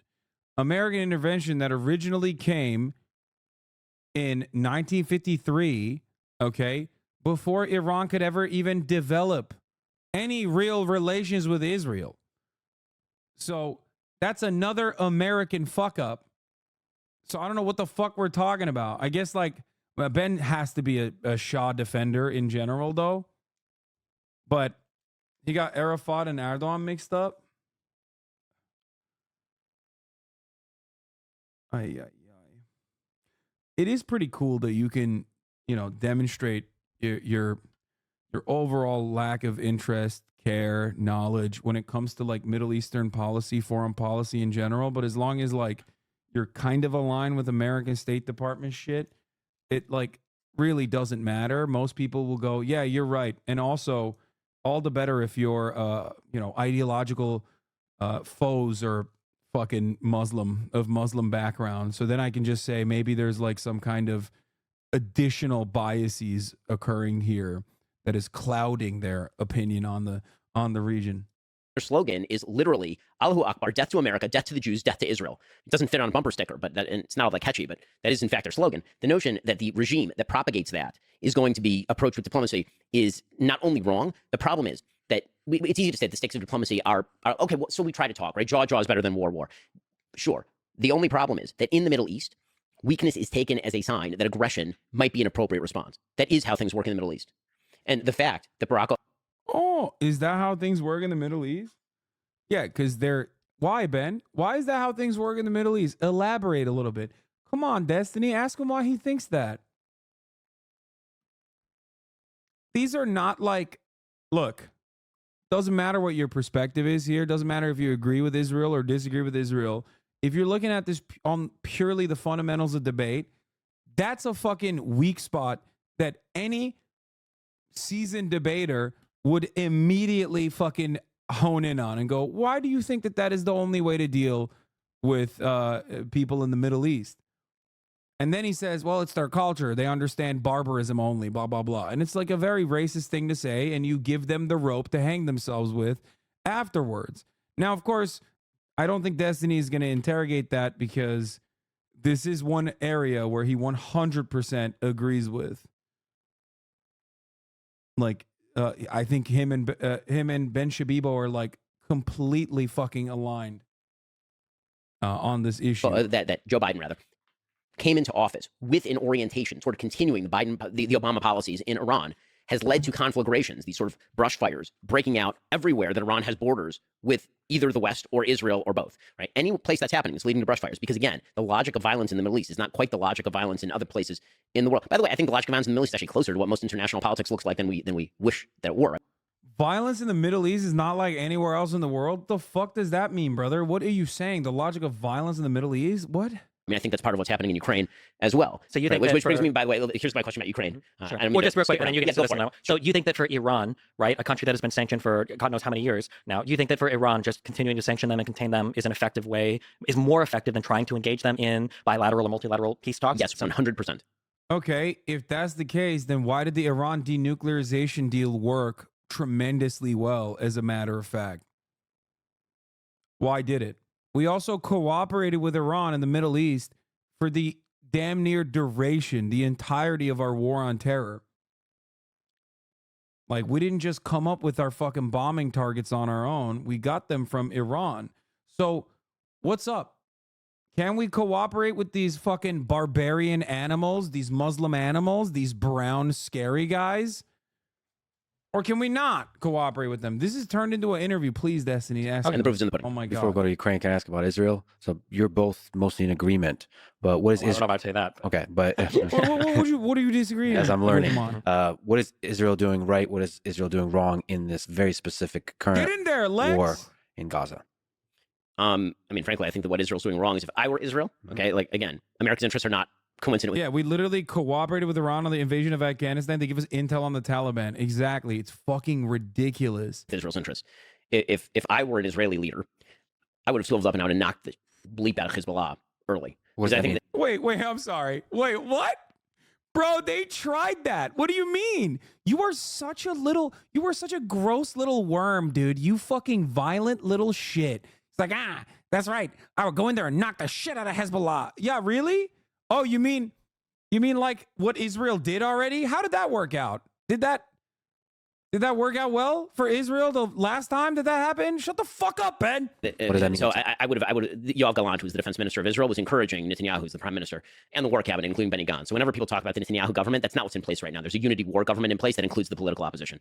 The reason I point that out is because there are a lot of people politically who will suggest that the actions Israel is currently taking are somehow the manifestation of a right-wing government. Israel currently does not have a quote-unquote right-wing government. They have a unity government that includes the opposition. In any case, Yoav Gallant was urging in the very early days of the war that Israel should turn north, and instead of hitting Hamas, they should actually take the opportunity to knock Hezbollah out, because Hezbollah is significant. This is so bad. This is such a dumbass fucking take. Oh my God. Ben is an accelerationist that wants to wipe out the Zionist entity, okay? This is literally like he's like a fucking permanent first world genocide JD Pong guy, but for Israel. He's like, yeah, wipe out Hezbollah. Yeah, dude. First strike against a foreign nation in Lebanon, okay? Just immediately fucking diving in head first.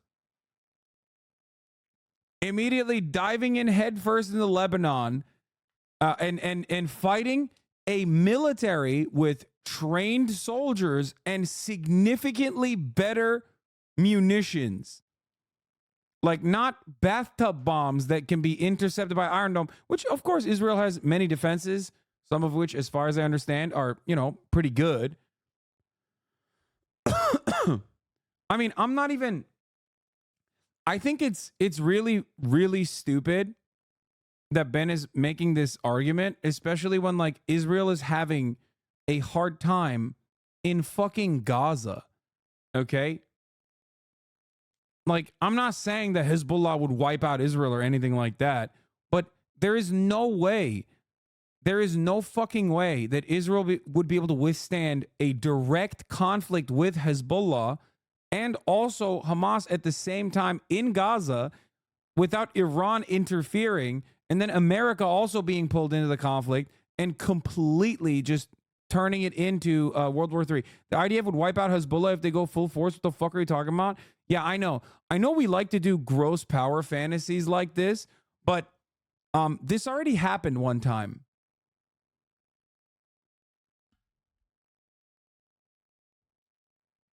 What you're describing is a thing that occurred already.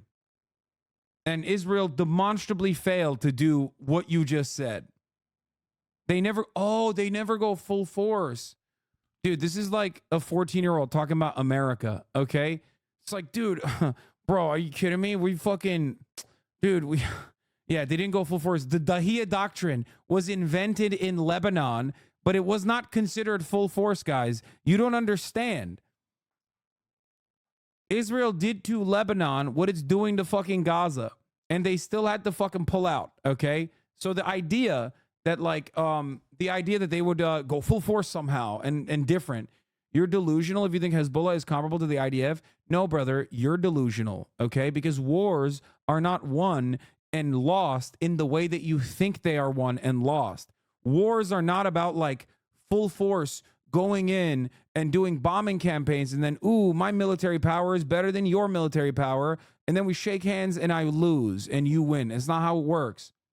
America lost in Vietnam and in Afghanistan. Russia lost in Afghanistan. Why did that happen? Think about it for a second, and you will understand that obviously war isn't just about like who has the most powerful military. It's not like fucking Call of Duty, okay?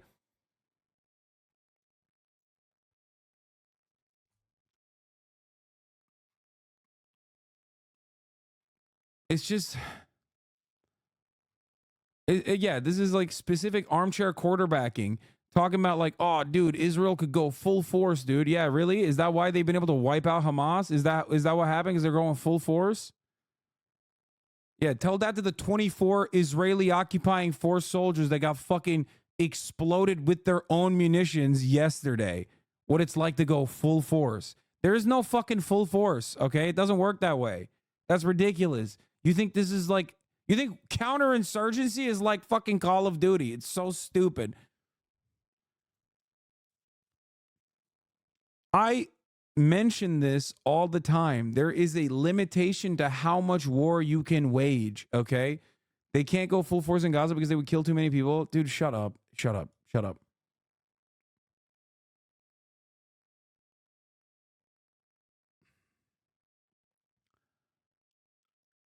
Oh.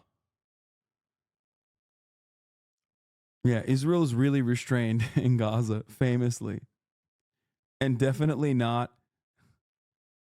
Israel is super restrained in Gaza, famously, just like they were super restrained in Lebanon. Listen, man. Wars and the continuation of wars is done on attrition. How many soldiers can you throw at the fucking problem until you no longer can throw soldiers at the problem and you have genuinely destabilized your own country? Part of the reason why Russia has been able to effectively take over eastern territories in Ukraine, as opposed to Ukraine being able to purge the Russian invaders, is directly a consequence of that. Russia can throw bodies into the fucking meat grinder over and over and over and over and over again, which they have done. They have more people and they have more conscripts. And even if they don't have the best of weapons overall, okay, or even enough combat experience, they still have people. Because guess what, dude? Any cop can tell you this as well. One guy with a weapon is still a major threat. One guy with a weapon can still hold a position, okay? No matter how inexperienced they are. So people is one of the most important parts of war and attrition, okay? Israel, despite having awesome weapons in general, does not have the capacity to engage in a two-front war without directly involving the United States of America, okay? The United States of America is the most powerful fucking country on the planet. What are we talking about? Even they had to inevitably pull out of Afghanistan and cede the entire territory that we occupied for 20 years to the Taliban, the guys we fought. Hezbollah is Hamas times 10 and is not surrounded and blockaded, meaning it can more easily be resupplied. It has thousands of precision missiles, and even most are likely intercepted or destroyed. If 10% get through and hit power plants and desalination plants, it would be really bad. Exactly. Like,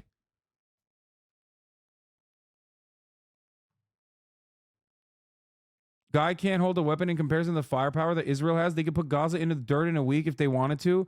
No, man. No. You are engaging in fantasy. This is pure copium from America and American adjacent power players who want to fucking jerk off about how powerful they are. No. No, that's not, dude. Do you think Israel is restrained in Gaza? Like, what are you guys, delusional? They literally leveled the entirety of northern Gaza. What are we talking about? And the same thing they did in Lebanon too. You can genocide civilians all day. Genociding civilians is one thing, okay? That's not how you win wars. You can keep killing as many civilians as you want, but as long as there's entrenched power within a militia group that has popular support and has the capacity to be resupplied, and in Gaza, they don't even have that, and yet they're still holding off fairly fucking well, all things considered. Hezbollah, on the other hand, has the entire nation at that point. It would be unimaginable.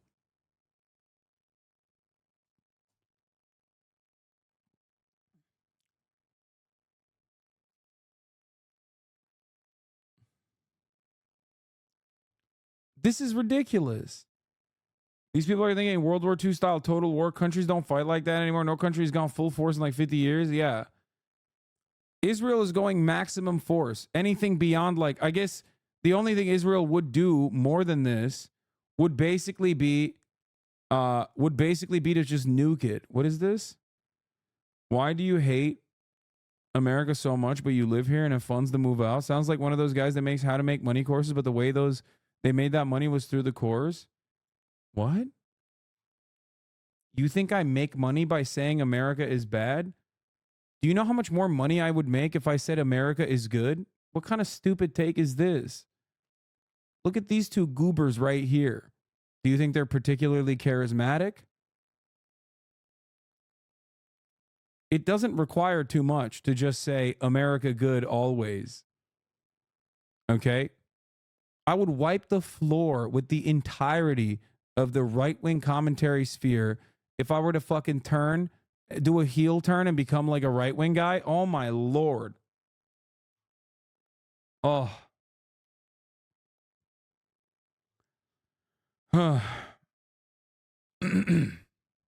Anyway. It's time to become a Republican one day, dude. I'm just gonna fucking sell all of my values and just do this shit. Oh, it's on Echo. That's why it's so fucking hot in here. Significantly more dangerous to the existence of the state of Israel than Hamas. I actually agree with that. As far as what Israel has been doing wrong in the actual war, I mean, I think that, again, from an American perspective, I think that Israel is doing pretty well. From an Israeli perspective, if I were Israeli, I would actually want Israel to be less loose about sending its soldiers in on the ground level. So Israel's attempting to minimize civilian casualties, and the cost of that has been the highest. Yeah, he's saying Israel should still, in the most cowardly way, kill civilians from afar. Nice, man. Thank you for your armchair general, dude. No, don't send the soldiers in. They're dying. Military death toll that Israel has had since the 1973 Yom Kippur War. I mean, I personally know, through one degree of separation, 3 separate people have been killed in Gaza. And that's because they're going in door to door. It's because they're attempting to minimize civilian casualties, and they're losing a lot of guys. No, yeah, dude. They're losing a lot of guys because they're going door to door to shoot TikTok videos, okay? They're like, oh, yeah, this is terror, baby, behind me. Look, it's a playground. And then, like, they blow it up. And in the process, some of them are getting sniped, dude. Nice. They're trying to minimize civilian casualties. Okay. I'm sorry. If the Israeli occupying force is trying to minimize casualties and yet they've still killed 25,000 Palestinians in the process, then you have to disband. Okay? You have to immediately disband because it's criminal negligence. Okay? It's either deliberate, which I think it is, and it's ethnic cleansing, or it is the worst kind of criminal negligence you've ever seen, and it must be immediately disbanded. You have to disarm every Israeli soldier immediately and put them in like a padded room or something. Keep them away from scissors and sharp objects because holy moly, they really fucked that up. Okay? Jesus Christ. In this particular war. The problem that Israel has had, historically speaking, is that Israel got very complacent about its own security situation. They believed the technology was going to somehow. Yeah. By the way, with this logic, Russia is way better at minimizing civilian casualties than Israel. Yeah, 100%.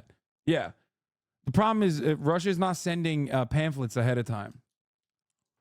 Okay, if Russia was like flying in pamphlets into like Lviv, then it would be fine. It's a valid target. They're minimizing civilian casualties. It's war. Correct for the hatred on the other side of the wall. That okay, so our people have to live underground for 2 weeks at a time while some rockets fall, but at least it's not a war. And that complacence, bred what happened on October 7th. So to me, what Israel did wrong was years and years and years of complacency. Bro, what's Bucha? Brother, you're misunderstanding my point. I'm saying that what Russia is doing is bad. And just like what Israel is doing is bad. I think you misunderstood my point. I don't know if you did that on purpose or not. Complacence and belief in an Oslo system that is at root a failure, because you cannot make a peace agreement with people who do not want to make peace with you. So that's what I think Israel is doing wrong. I have a feeling there's going to be wide divergence on this point. Maybe. In terms of broadly speaking, I generally oppose settlement expansion. Is a thing that Israel does incorrectly that I think is kind of like provocative to at least all the Palestinians in the West Bank, and it probably energizes hatred in the Gaza Strip for them as well. In terms of conducting warfare, the one thing that I always say to everybody, especially Americans, is you can't evaluate things from an American perspective. It's very stupid. It happened a lot with Ukraine, where people are like, oh, well, didn't they work with the Nazis, and like weren't the Soviets the good guys? And it's like, well, in other parts of the world, it's not quite as simple. And I think the same is true for Israel-Palestine. That a lot of Americans will analyze the conflict as just being one between only Israel and Palestine, which it's not. It's a conflict between Israel and then Palestine, Hezbollah, the Houthis, and Iran. Right now it is. I think that however, one area where I'll break with Ben is I think that minimizing civilian casualties and everything is very, very, very important. I think on the Israeli side, I don't think it's important so that the U.S. will stay with them, because I think the U.S. is probably going to stick with Israel as long as they don't do anything crazy. And I don't even think it matters for the international community. It definitely doesn't matter for the UN, because Jesus Christ. However, I think it's really, really, really important that I think that in the Middle East, broadly speaking, I think that leadership, especially in the Gulf, has gotten over the Palestinian issue. I think that leadership is kind of like they don't care as much anymore. But the population. Oh, anymore? Dude, what are you talking about? When did they care? The Gulf nation states leadership and the Gulf nation states population are almost always at odds on this issue. Okay? Like, there's no world in which that is a thing. The Gulf leadership just wants F-16s, okay? They want nice missile defense systems. They want planes. They want cool weapons. And they want trade, okay? Yeah, there's no way he's talking about like 1973, I assume. Like there hasn't been any momentum since then. So I think he's making it seem like these guys like recently had a heel turn or something. And it's not so recent. As far as I've been alive, it's not been a thing. Populations still care quite a bit. And I think that the main issue that Israel could run into is if the civilian death toll does climb too high, and if they start to hit this 40, 50, 60,000 number of civilian casualties, they run the risk of the civilian populations in the surrounding Middle Eastern states becoming so antagonistic towards Israel that they start to take steps back towards normalization in the region. So for instance... What?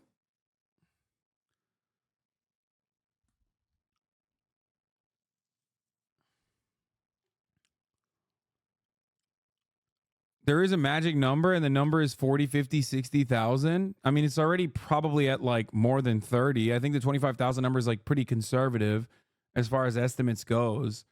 Like, no, I don't think the populations of these nations are fond of Israel at all. The civilian populations are very hostile towards Israel, and that's not going to change anytime soon. If anything, it's gotten significantly worse and is a genuine problem. This is at the heart of why I always say Israel makes Jews less safe, not more. Okay? Like, Israel's actions, Israel claims, is done at the behest of Judaism. This is not true, obviously, but that distinction is one that we can make in the United States of America because we're not that close to the fucking conflict. A lot of people see Israel doing this at the behest of Judaism with the Star of David on the side of the fucking plane, and they don't think beyond that. Okay? That's it. They look at it, they see that these guys are America's soldiers here, and they're doing this at the behest of America and also at the behest of Judaism. It's the America part is correct, the Judaism part is obviously incorrect. But I'm not going to expect so many of these people to make that distinction when they're so close to the conflict in and of itself. Okay? Israel is just as much as a disgrace to Jews as ISIS is a disgrace to Muslims. Yeah, except the difference is ISIS and Islam are not actually compatible. As a matter of fact, if you ask Muslims around the fucking world, almost all Muslims would tell you that ISIS is not compatible with Islam, and ISIS's targets are predominantly Islamic populations. They are like a colonial force. Judaism is incompatible with Zionism, and Judaism is not has nothing to do with Zionism whatsoever. No matter how much Israel tries to LARP as though it does. That's it. Nobody should be writing and making that distinction, but Americans, especially American Christian Zionists, American Jewish Zionists that are older as well, make this distinction, or not make this distinction, sorry. They try to conflate the two, not thinking that there are genuine consequences for that, because other people see it and think, okay, well, these guys are doing this for Judaism, which creates more anti-Semitism. Okay? Does that make sense? Do you understand what I'm trying to say here? I want to keep going on this, but I feel like there's too much to there's so much more to talk about. Are you saying that Judaism is a problem? What? Did you seriously just say Judaism is a problem? What? No.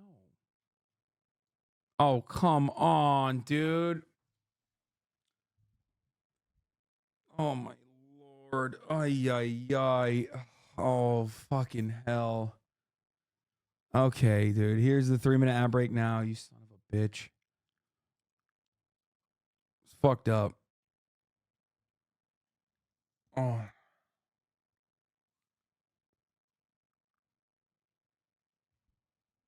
I say finish this section. The rest is meh. I watched it all. I'm sorry to hear that. All right. Well, I'll try to finish this segment. Since I know that Bahrain, I think, already pulled out their ambassador to Israel, my guess is going to be it's temporary. I know that on the public speaking side, you've got a lot of people condemning Israel for the attacks. And on the private side, you've got people telling Israel, please kill all of Hamas because this is untenable and nobody wants to work in this situation. I don't know if this ended up being true or not. I'm guessing it didn't. But I saw on a couple of Twitter accounts, it was leaked that potentially Saudi Arabia was considering installing a government in the West Bank that they would run. This is like, I'm sorry. Okay. No, I can't do this. I'm not. Okay. This is pure fantasy. This is the absolute dumbest conversation to have on this issue, okay? I'm sorry. Like, it's almost as idiotic as like America being like, we're gonna put the Palestinian Authority in charge in the Gaza Strip. Like, you don't know anything. What are you saying? This literally is the fucking main problem. How is he simultaneously saying that, like, oh, well, we have to deal with Iran through peaceful means, which is correct, okay? But then turning around and just completely overriding Palestinians and their needs and their interests, okay? And talking over it and talking about like the Gulf Partnership and whether or not this was like good to stabilize the region or not, as though that has anything to do with fucking Palestine. That is the whole point of it. It is directly contradicting what he said earlier because he was trying to make an argument about fucking Donald Trump with the Abraham Accords. Okay? He literally said originally, don't you think that the Abraham Accords kind of sidestep Palestinians? Like, did I mishear that? Didn't he fucking say that when he was talking about why October 7 happened, when he was trying to shit on Donald Trump? And now he's talking about how, now he's literally talking about how, like, oh, well, all these regional leaders are actually, begging Israel to kill Hamas. Like, that doesn't mean anything. That's the whole point. Regional Gulf region leaders do not have a say in this process because what is happening to the Palestinians is unjustifiable. And the Gulf region leaders have always been at odds with their own citizens on this issue regardless. And the only reason why don't you go on, Hasan? Oh, wait. No, I mean, I would love to debate Ben Shapiro on this. especially on this. Holy fuck.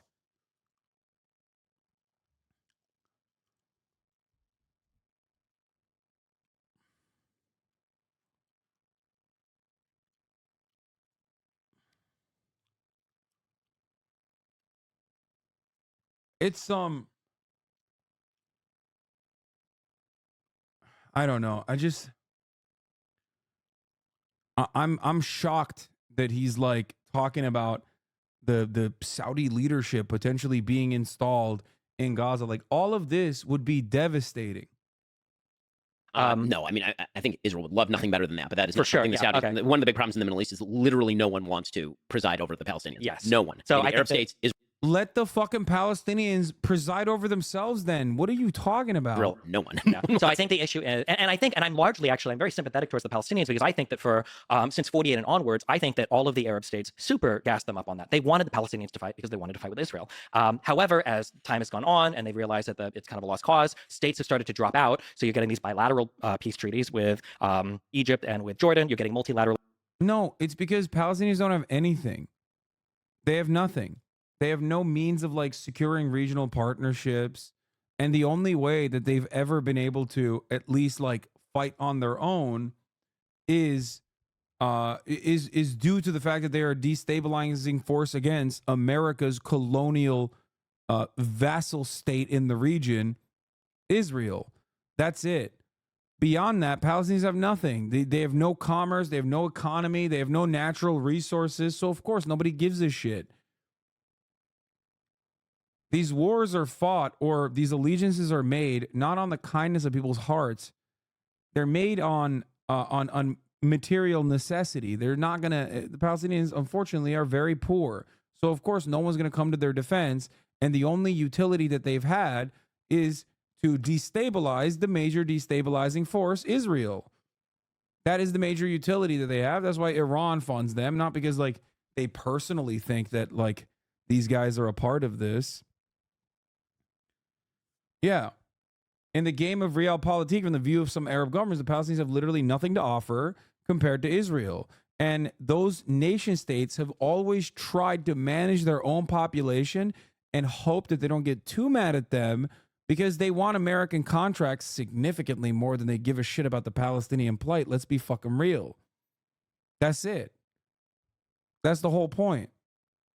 So reaffirming that relationship and resolidifying it is not going to change anything. In the eyes of the Palestinians, it's not going to change anything. You have to either go full genocide or you have to start dealing with the Palestinians as equal partners in this process and offer them citizenship. Israel is doing half genocide, like the slow burn Nakba over the course of 75 years, and expecting everybody to come to their fucking defense in this process. Of course, people are going to fight back. You can't push people into ghettos and shut them off from the rest of the world and expect them not to fight back. Agreements like the Abraham Accords, and now the Palestinians are looking around and like, okay, well, you guys told us to fight all this time, and now the only people that we have supporting us are Iranian proxies. So the Palestinians are in a very weird spot where they've like lost all their support. Yeah, I think that Palestinians have lost all their support.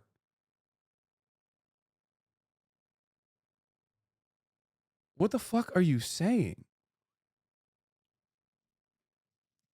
Palestinians haven't had as much support in fucking recent history if you're talking about the actual population. If you're talking about the governments themselves, yeah, they've never given a shit, as you also correctly mentioned. This is why after the Abraham Accords, one of the main ways some governments were selling it was hundreds of millions of dollars in trade each month with Israel. Yeah. Ultimately, they can't sell that to their population, though. They can't sell that concept to their population for two reasons. One, there's definitely a lot of anti-Semitism still, but more importantly than that, the people living in these countries see their brothers and sisters get fucking pulverized by American rockets that Israel is using. They're never going to turn around and be like, well, at least we have good trade deals. Like, it doesn't work that way.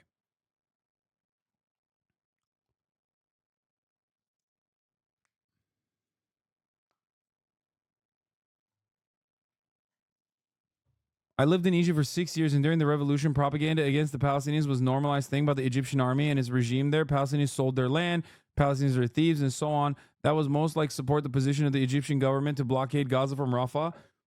I wonder what the position in Egypt is now. Israel, what I would say to be No, quote that's unquote true. They tried that in Turkey too. There are historians in Turkey that also run that narrative too. It's a common narrative in the Middle East to like offer support to Israel by saying like Palestinians themselves personally sold their lands to Jews that were coming in. And there is obviously truth to that too, by the way. Like they did, not Palestinians, but like landowners did sell their lands to some of the incoming Jewish population that was migrating from Europe. That part is definitely true. This does not justify any of Israel's actions, however. But that is definitely. But overall, it doesn't matter. Not only does it not excuse anything, but also it certainly doesn't excuse Israel's current actions. And more importantly than anything else, I would say that by and large, I haven't looked at polling in Egypt specifically, but by and large, since this last Israeli siege, the support for Palestinians have absolutely increased. Yeah, the total land owned by the Jewish population by 1945 was still only 5.67%. The entirety of Palestine, the entire land sales narrative is idiotic. Yeah. critical of Israel is Israel needs to take strong steps towards peace that probably involves them enduring some undue hardship. So not the October 7th attacks, because Jesus, that's way too much, but other types of attacks that they might have to deal with that might cause some civilians to die that they don't come out over the top with and retaliate with if there's ever going to be peace in that region. However, another thing that I've always said is a huge problem between Israel and Palestine is I think that both sides think that if they continue to fight, it will be good for them. But the problem is one side is delusional. Israel, I think Yeah, I mean they're doing a suck fest over here, dude. What the fuck? This is devolved into like, this is not even a yap fest anymore. This is a circle jerk suck fest. What is happening? Israel wants to continue to fight because they get justifications for the annexation of the Golan Heights. They get justifications for expansions, especially into Area C, that I think they're probably going to try to annex soon. They get justifications for the increased military posturing towards the Gaza Strip and the embargoes. And Israel is right that if the conflict continues, really the situation only improves for Israel over time. But the Palestinians also all believe that if they keep fighting, they've thought this since 2000 under Arafat, that if they just keep fighting, they'll get better gains too. But that's not the case. Is there a difference between? That's crazy. The Palestinians have no choice. Israel holds all the cards. Israel is the colonial occupying power. These aren't just like fucking buzzwords that I'm using here. They mean something, okay? Israel is a belligerent occupier upon the Palestinian population, okay? They set the standard of violence. They have the capacity to de-escalate said violence. It is absolutely ridiculous. The notion that like the side that wants to continue hostilities is the Palestinian side is ridiculous. Strangely, I don't disagree with what he's saying here in the sense that like continuing attacks almost a given if Israel makes moves towards ending the apartheid. Let's be honest, but it's imperative that Israel not respond with a fucking genocide every time they get attacked. Otherwise, nothing will change. No. That is, if you continue hostilities, then yes, there's always going to be back and forth. There's also another alternative here, which is to completely cease hostilities entirely and end the occupation, which he's not mentioning conveniently. He's making it seem as though there's only one option here, which is Israel just keeps its violent occupation and its apartheid regime upon the Palestinian population. And then, they're just going to take an L every now and then, and some civilians are going to die, which is a ridiculous take to have, especially because there is there 2 months of ceasefire is being negotiated on currently, right, within the Israeli population or within the Israeli war government and Al-Qassam and all the other Palestinian militancy. Okay, right now that's happening. Okay, 2 months of cessation of hostilities. Let's see where that goes. We let the Palestinians breathe a little bit. Okay. But the apartheid still continues, and that's still not just, because Israel is going to continue doing shit that they're doing. Israel's going to continue doing the shit that they were doing before October 7. And when that continues, resistance to that will understandably continue.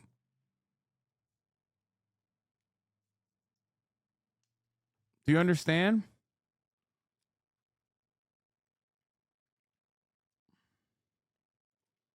How the fuck did Destiny drop the ball so hard on this topic? I used to think he was at least a little genuine, fucking calling a genocide a conflict and calling the Gazans delusional to stop being genocided. No, I mean, I don't think he gives a shit because, I mean, let's be real. Most Americans don't, liberal and conservative alike. They're very callous in their indifference to Muslims, Arabs alike. They just don't care. They don't think that these are like real humans with dreams, aspirations. I should clarify. What I mean is that even if Israel ends the apartheid tomorrow, surely there will still be incidents that currently, according to the Israeli leadership, would just stoke tensions again and not put a backstop to public support, for example, but they need to power through it and just see the light at the end of the tunnel. Oh, that part is correct. Yes. I do agree. If the reality is there's always going to be militant factions, this is something that I've mentioned as well, but you would have to deal with it through the civil process that you would deal with people otherwise. Yes, even if Israel magically perished the apartheid tomorrow, yes, there would still be hostilities. Of course, there would be probably more hostilities on the psychopathic settler side.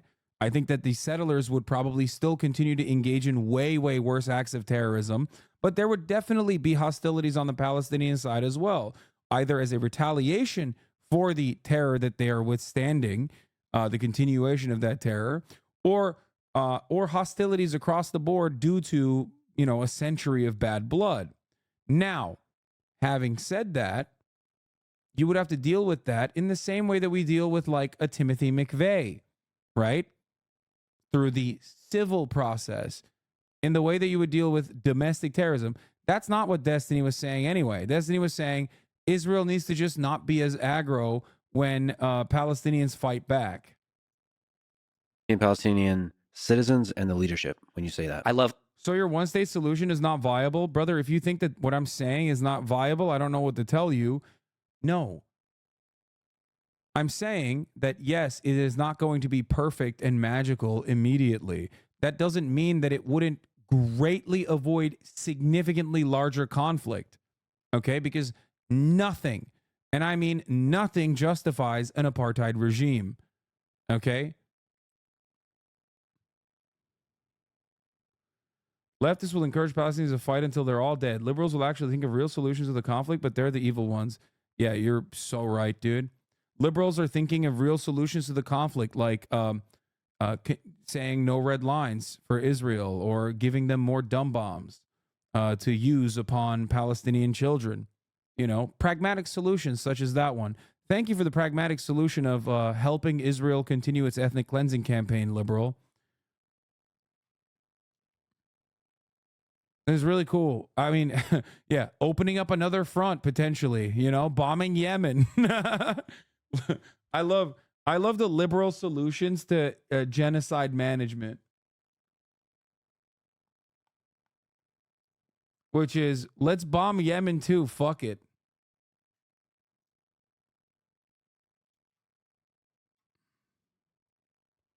All people. I love all people around the world. And I think that when we analyze it, yeah, don't forget giving coordinates while saying don't bomb these positions. Yeah. But then Israel bombs them anyway, and they go, oops, well, I told you not to bomb them. Why are you bombing these positions? Whatever. Here, use these bombs next time. issues, I think that we have to be very honest with what the people on the ground think. And the idea that Hamas is just this one-off thing in the Gaza. Oh, for the record, you said I agree with you. Nothing could justify genocide, but you said there would be hostility. So I asked if it's viable or not. I wanted your opinion. Sorry. What I should have responded with was this.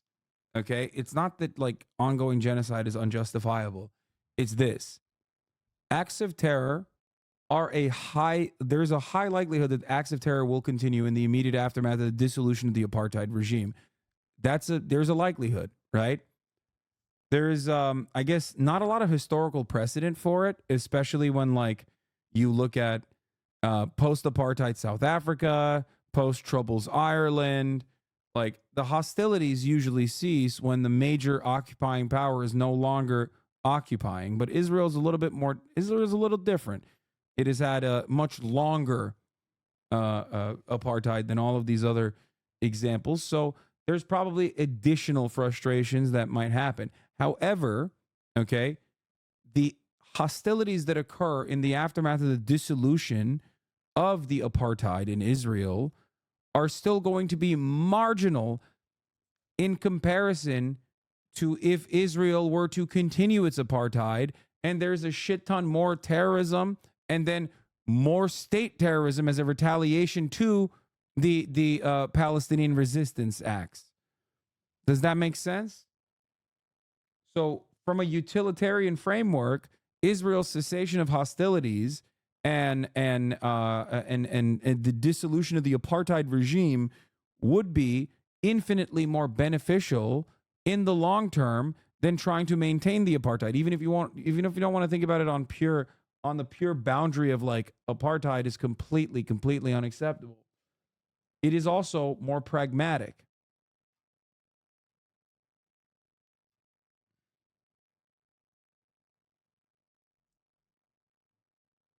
Anyway, so yeah. Strip is not only incorrect with the situation on the ground, it's also incredibly ahistorical. And the idea that like the Palestinians in the West Bank, of which I believe the most recent polling shows, I want to say 75 to 80% support the October 7th attacks. Palestinians in general want to fight in violent conflict with Israel. That's not just the position of the government. That's not just people. There's a reason why about. Okay, that's crazy. Oh my God. Yes, dude. It's because Israel is doing, would you say that these argument that the Palestinians should basically stop attacking Israel if they don't want to get glass is comparable to the argument pertaining to police violence? They should just comply if they don't want to get shot, or is that too much of a stretch? No, it's identical. Israel, the way Americans analyze power dynamics is very similar domestically. No, it is identical in that situation, even if maybe even worse than that. But basically lay down and take it is the position. And that's because, okay, here's why people like Destiny, and there are many people like him who have brought upon themselves this like wave of information in the aftermath of October 7th to like hurriedly read through as many Wikipedia pages as they possibly can to make sense of this like very long history, right? Yeah, if you try to like make sense of the situation by playing catch up in a matter of 2 months, okay, you're not going to have the full scope, especially when you don't have the knowledge, I guess, or even care about what the regular maintenance of Israel looks like when it's not in direct conflict with Gaza, when it's not sieging Gaza. Okay? The point is, October 6th, there was a news report, I forget, I think it was like Euromed or something, that wrote a report one day before, I think it was either one day before or a couple days before, that 2023 was the most violent year for Palestinian children. October 6th, before October 7th. That report came out one day before. That's something that a lot of people don't understand. Because outside of these sieges, people don't realize that the daily maintenance of Israel's apartheid is backbreaking. It's unimaginable cruelty. So the reason why I'm mentioning that is not because like this report triggered something. Obviously, that's not what I'm saying at all. I'm simply stating that like October 6th was already violent for the Palestinians. So was October 5. So was October 4. Every day living under an apartheid regime against a belligerent occupier is always going to be violent. And no, I have not watched Destiny's interview with one of the leading Israeli new historians, Benny Morris, because I like other Israeli new historians that work upon Benny Morris's foundational work and still maintain the position that it was a genocide and it wasn't good, rather than maybe it was a genocide and it was good. Oh, fuck. Maybe I shouldn't have said the Nakba was a genocide I've made up my mind. I've changed my mind, actually, guys. Please don't look at previous works of mine. Also, fuck anyone that uses the previous investigations that I've conducted. No, I don't. I haven't watched their interview. I'm glad that he finally arrived at the Benny Morris equation, though, after months and months of reading Wikipedia pages. Okay?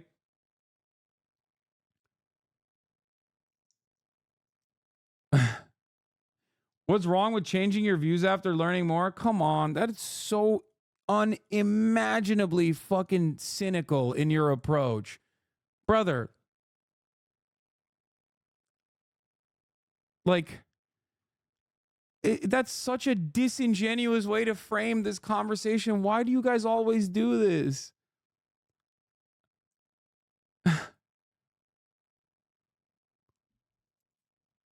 There's a difference between conducting research and literally saying that the outcome of this research is like ethnic is leads to ethnic cleansing, and then turning around and being like, never mind. Okay, never mind. Even though even though the majority of the people that actually use Benny Morris's research as well, including all of these other, including all genocide scholars, Holocaust historians, like the overwhelming majority, understand that the investigation of Benny Morris and other new historians uncovered directly point to the Nakba being a deliberate attempt of systematically ethnically cleansing and ethnically displacing Palestinians in 1948. Okay? Seems like he does more research than you. No, you just came in here to say that because you don't know anything about the way I've covered this conflict. I have talked to academics on this issue over and over again. I've used their works. I've interviewed them directly. I've interviewed journalists on the fucking ground that have like actually been in Gaza. I've interviewed Palestinians. I've interviewed journalists that have embedded with the Houthis for years, covered Yemen, covered Somalia, covered all of these other countries. I've interviewed Knesset members. I've interviewed conscientious objectors of the Israeli military. You don't know any of those things because you have no interest in learning about this stuff. You're not intellectually curious at all. Okay? That's why you sit there and go, I've made up my mind about a guy who said that this kind of the genocide of Palestinians was totally fucking permissible, and then played catch up by cracking open bottles of Adderall and like trying to hurriedly read through motherfucking Wikipedia pages, okay? And then finally arriving at like a historian that kind of agrees with him and interviewing him. That's not, you're doing post hoc rationalizations for a position that you actually you actually decided on.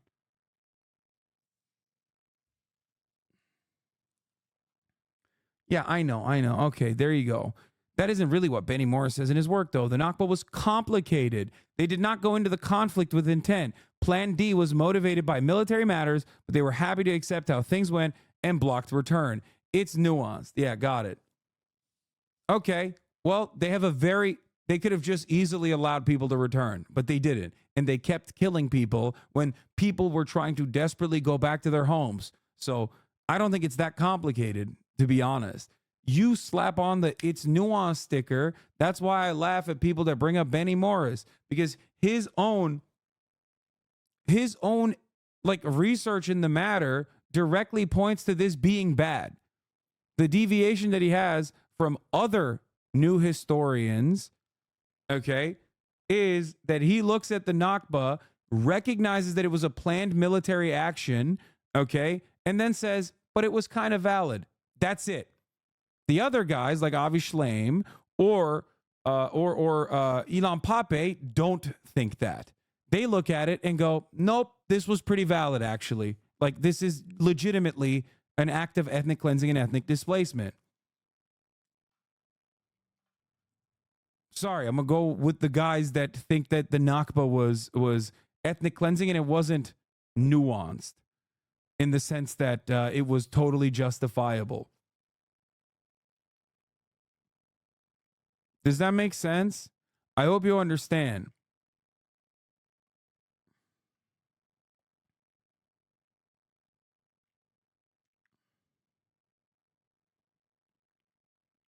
D-Man has an interview with Barry Myers just trying to pretend the research he did wasn't discussed and validated is a little silly. Wait, what?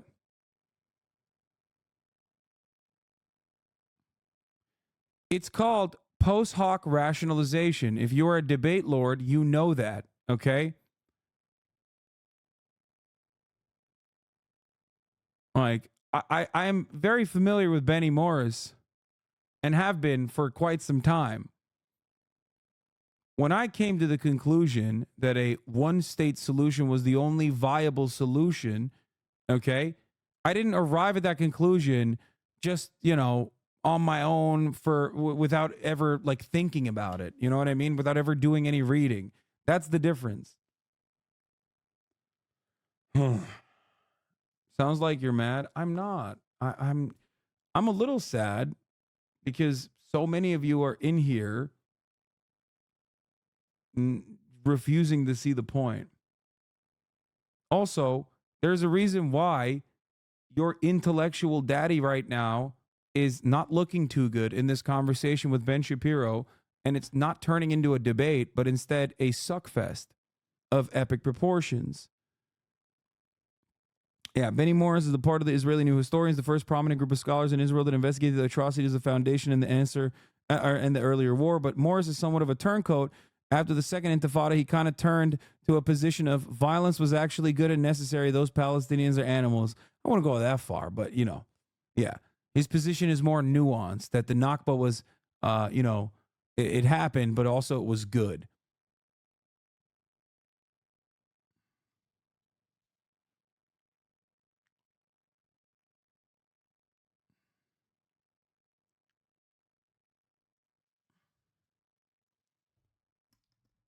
Anyway.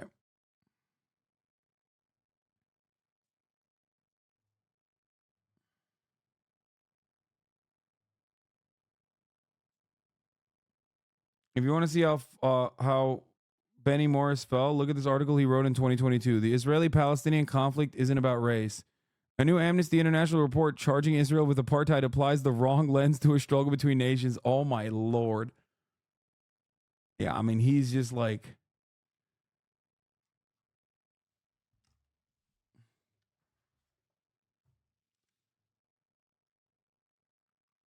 But that means a scholar, D-Man has an interview with Benny Morris, but that means a scholar validated D-Man even if you disagree. Yes, one scholar that has gone back on his original work that was formative. Is Avi Shlaim a good historian? Yes.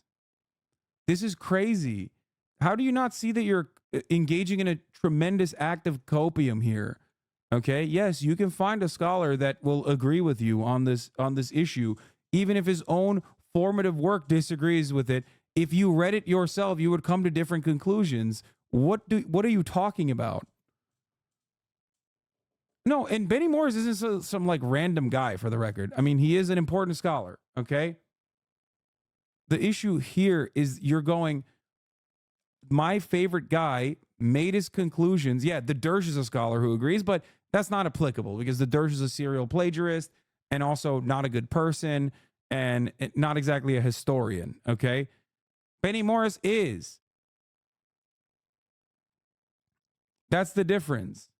Why don't you read the whole article? Well, one, because it's paywalled, and two, I don't want to fucking listen to an article about how calling Israel an apartheid regime is wrong because it's fucking idiotic.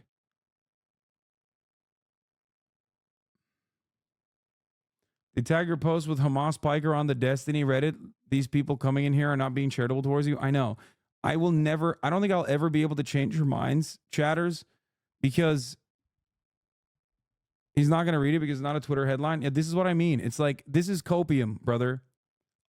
This is one issue that I can tell you with all sincerity that I know a lot more of than, like I said, your intellectual idol here who is sucking Ben Shapiro's cock aggressively because they agree full tilt. That's it. And you can sit here and be like, oh, he's reading Wikipedia.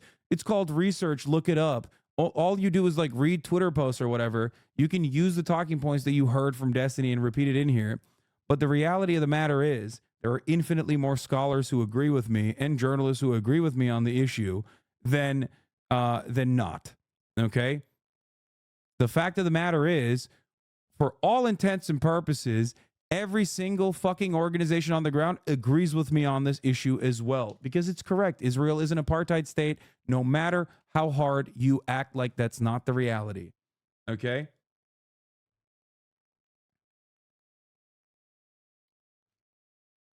It's funny to be like, oh, he just reads tweets when the tweets I'm reading are literally directly from journalists. Okay? Every now and then, maybe not so much, but the overwhelming majority. Most historians disagree with you, actually. That is 1000% incorrect. It feels really weird because this is an issue that I've written about and covered for the past 10 fucking years, and I'm fairly knowledgeable on. And yet, for some reason, like white Americans from Iowa who just found out about Israel yesterday are coming in here to be like, well, you're a Muslim fundamentalist, you're an Islamist piece of shit and a terror lover, while also simultaneously being like, well, this one historian agreed with Destiny after he said he wanted to do genocide to the Palestinians. You're not actually having a serious conversation. I think many of us are that are with you are trying to listen and learn from you, and therefore more silent. The other people are going to be louder chatters, in my opinion. I get your sadness. You have a lot more patience than me. It just makes me sad. It's funny that people imply you're not as well educated because you don't read Wikipedia. Like, you've been doing this for long enough. You don't need to learn about things for the first time from reading from fucking Wikipedia. Yeah.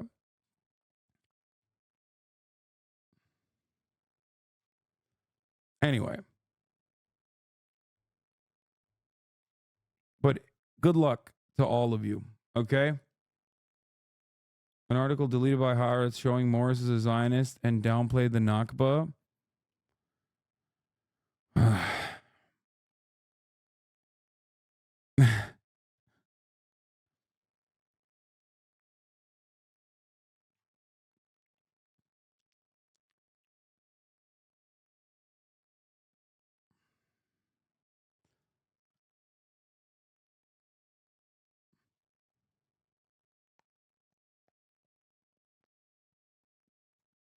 That's the difference.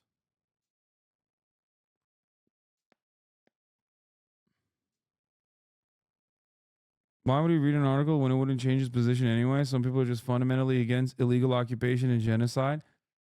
Yeah. Anyway, I'm done for tonight.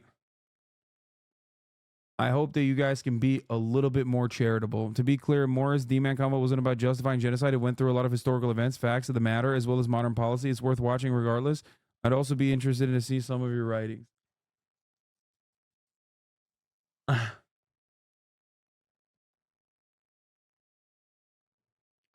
They preemptively called you a pussy that you won't cover this debate. Now that you're dismantling it, they're switching to shitting on you and coping. I know. Well, it's because they didn't get enough juice from the debate itself, right? Like, Destiny, once again, did not provide the actual, like, you know, discourse that he claimed he would. So now they have to, like, find secondary markets to go to. I'll revisit the Israel-Palestine side of this video because this is really, really bad, I think. Because honestly, Ben Shapiro is somehow worse than Destiny on this. I don't know how the fuck that's even possible because, like, Destiny is not necessarily knowledgeable on the issue either. But it's wild. But Ben Shapiro has done it, you know, for someone who has talked about Israel Palestine for fucking years and years and years. He's done it again. I do think that perhaps the major reason as to why both Destiny and Ben Shapiro, especially in this circumstance, fall short of what is actually going on the ground and the realities there, I think it's a consequence of, you know, having a little bit of biases towards Muslims in general, you know? If you don't think that, like, Arabs and Muslims in general are human beings with real goals and they're just like barbaric hordes to be violently kept docile under an apartheid structure, then yeah, you're going to be shocked every time something like October 7 happens, and then you try to retaliate as much as you can.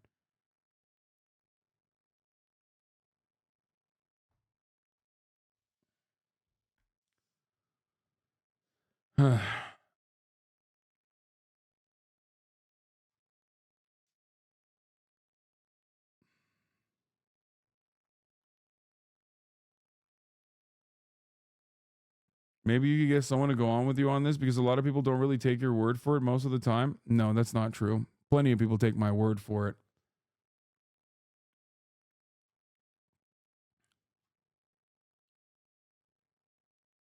Someone said one of D's employees is Muslim. Oh shit, dude. No way. My bad. So when he said he's an Islamophobe, that I should have understood it differently then. Damn, he hired a Muslim guy? Shit, my bad, bro. Come on, brother. Yeah. Yeah, Republicans aren't racist. They have black Republican people that are running for office. What? Stunning lo-fi introduction. That's crazy that you tried to fucking hit me with that. His fans hate Muslim but love using Muslim phrases unironically. Yeah, they call themselves the Taliban, right? Fucking classic bullshit. Yeah, guys, Israel's not an apartheid state. There's Muslims in the Knesset. Sunny Los Angeles. Anyway, love you guys and see you tomorrow, all right? Peace. The starlight to the starlight to the topic just begun.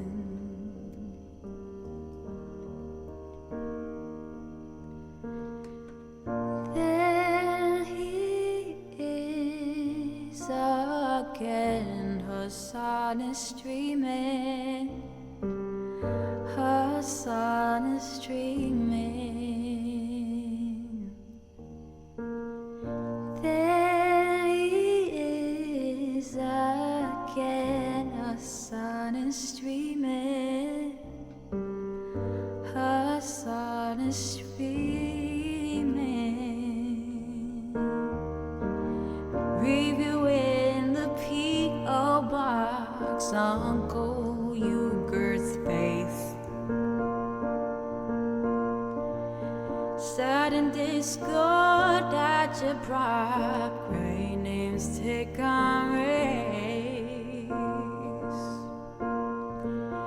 Tiny Bernie Sanders, LGBTQ efforts. The whole left at your fingertips, on it at your door. The H3 Crowder debate, the Young Turks online show. 3-4 fucking years of this and plenty more to go. 90-day fiance talks of champagne bourgeoisie. A Trump rally live reaction, a mess riot at DC. There he is again, Hasan is streaming, Hasan is streaming. There he is again, Hasan is streaming, Hasan is streaming. Reading live stream fail comments, Austin show chat fights. And all the ways the right-wing pipeline can suck you in our life. JCS react, law frame gets broken, cover blown. A full-blown mess pandemic, monsters streaming in your home. Total radicalization coming out to find. The system you were taught to trust in was broken the whole time. All these daily streams, whether big or whether small, me, and so many find some meaning through it all. There he is again, the sun is streaming, our sun is streaming.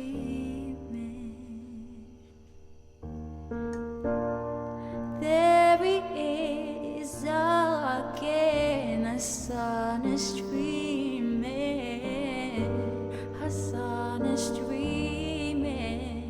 Ready, everyone? Ready, chat?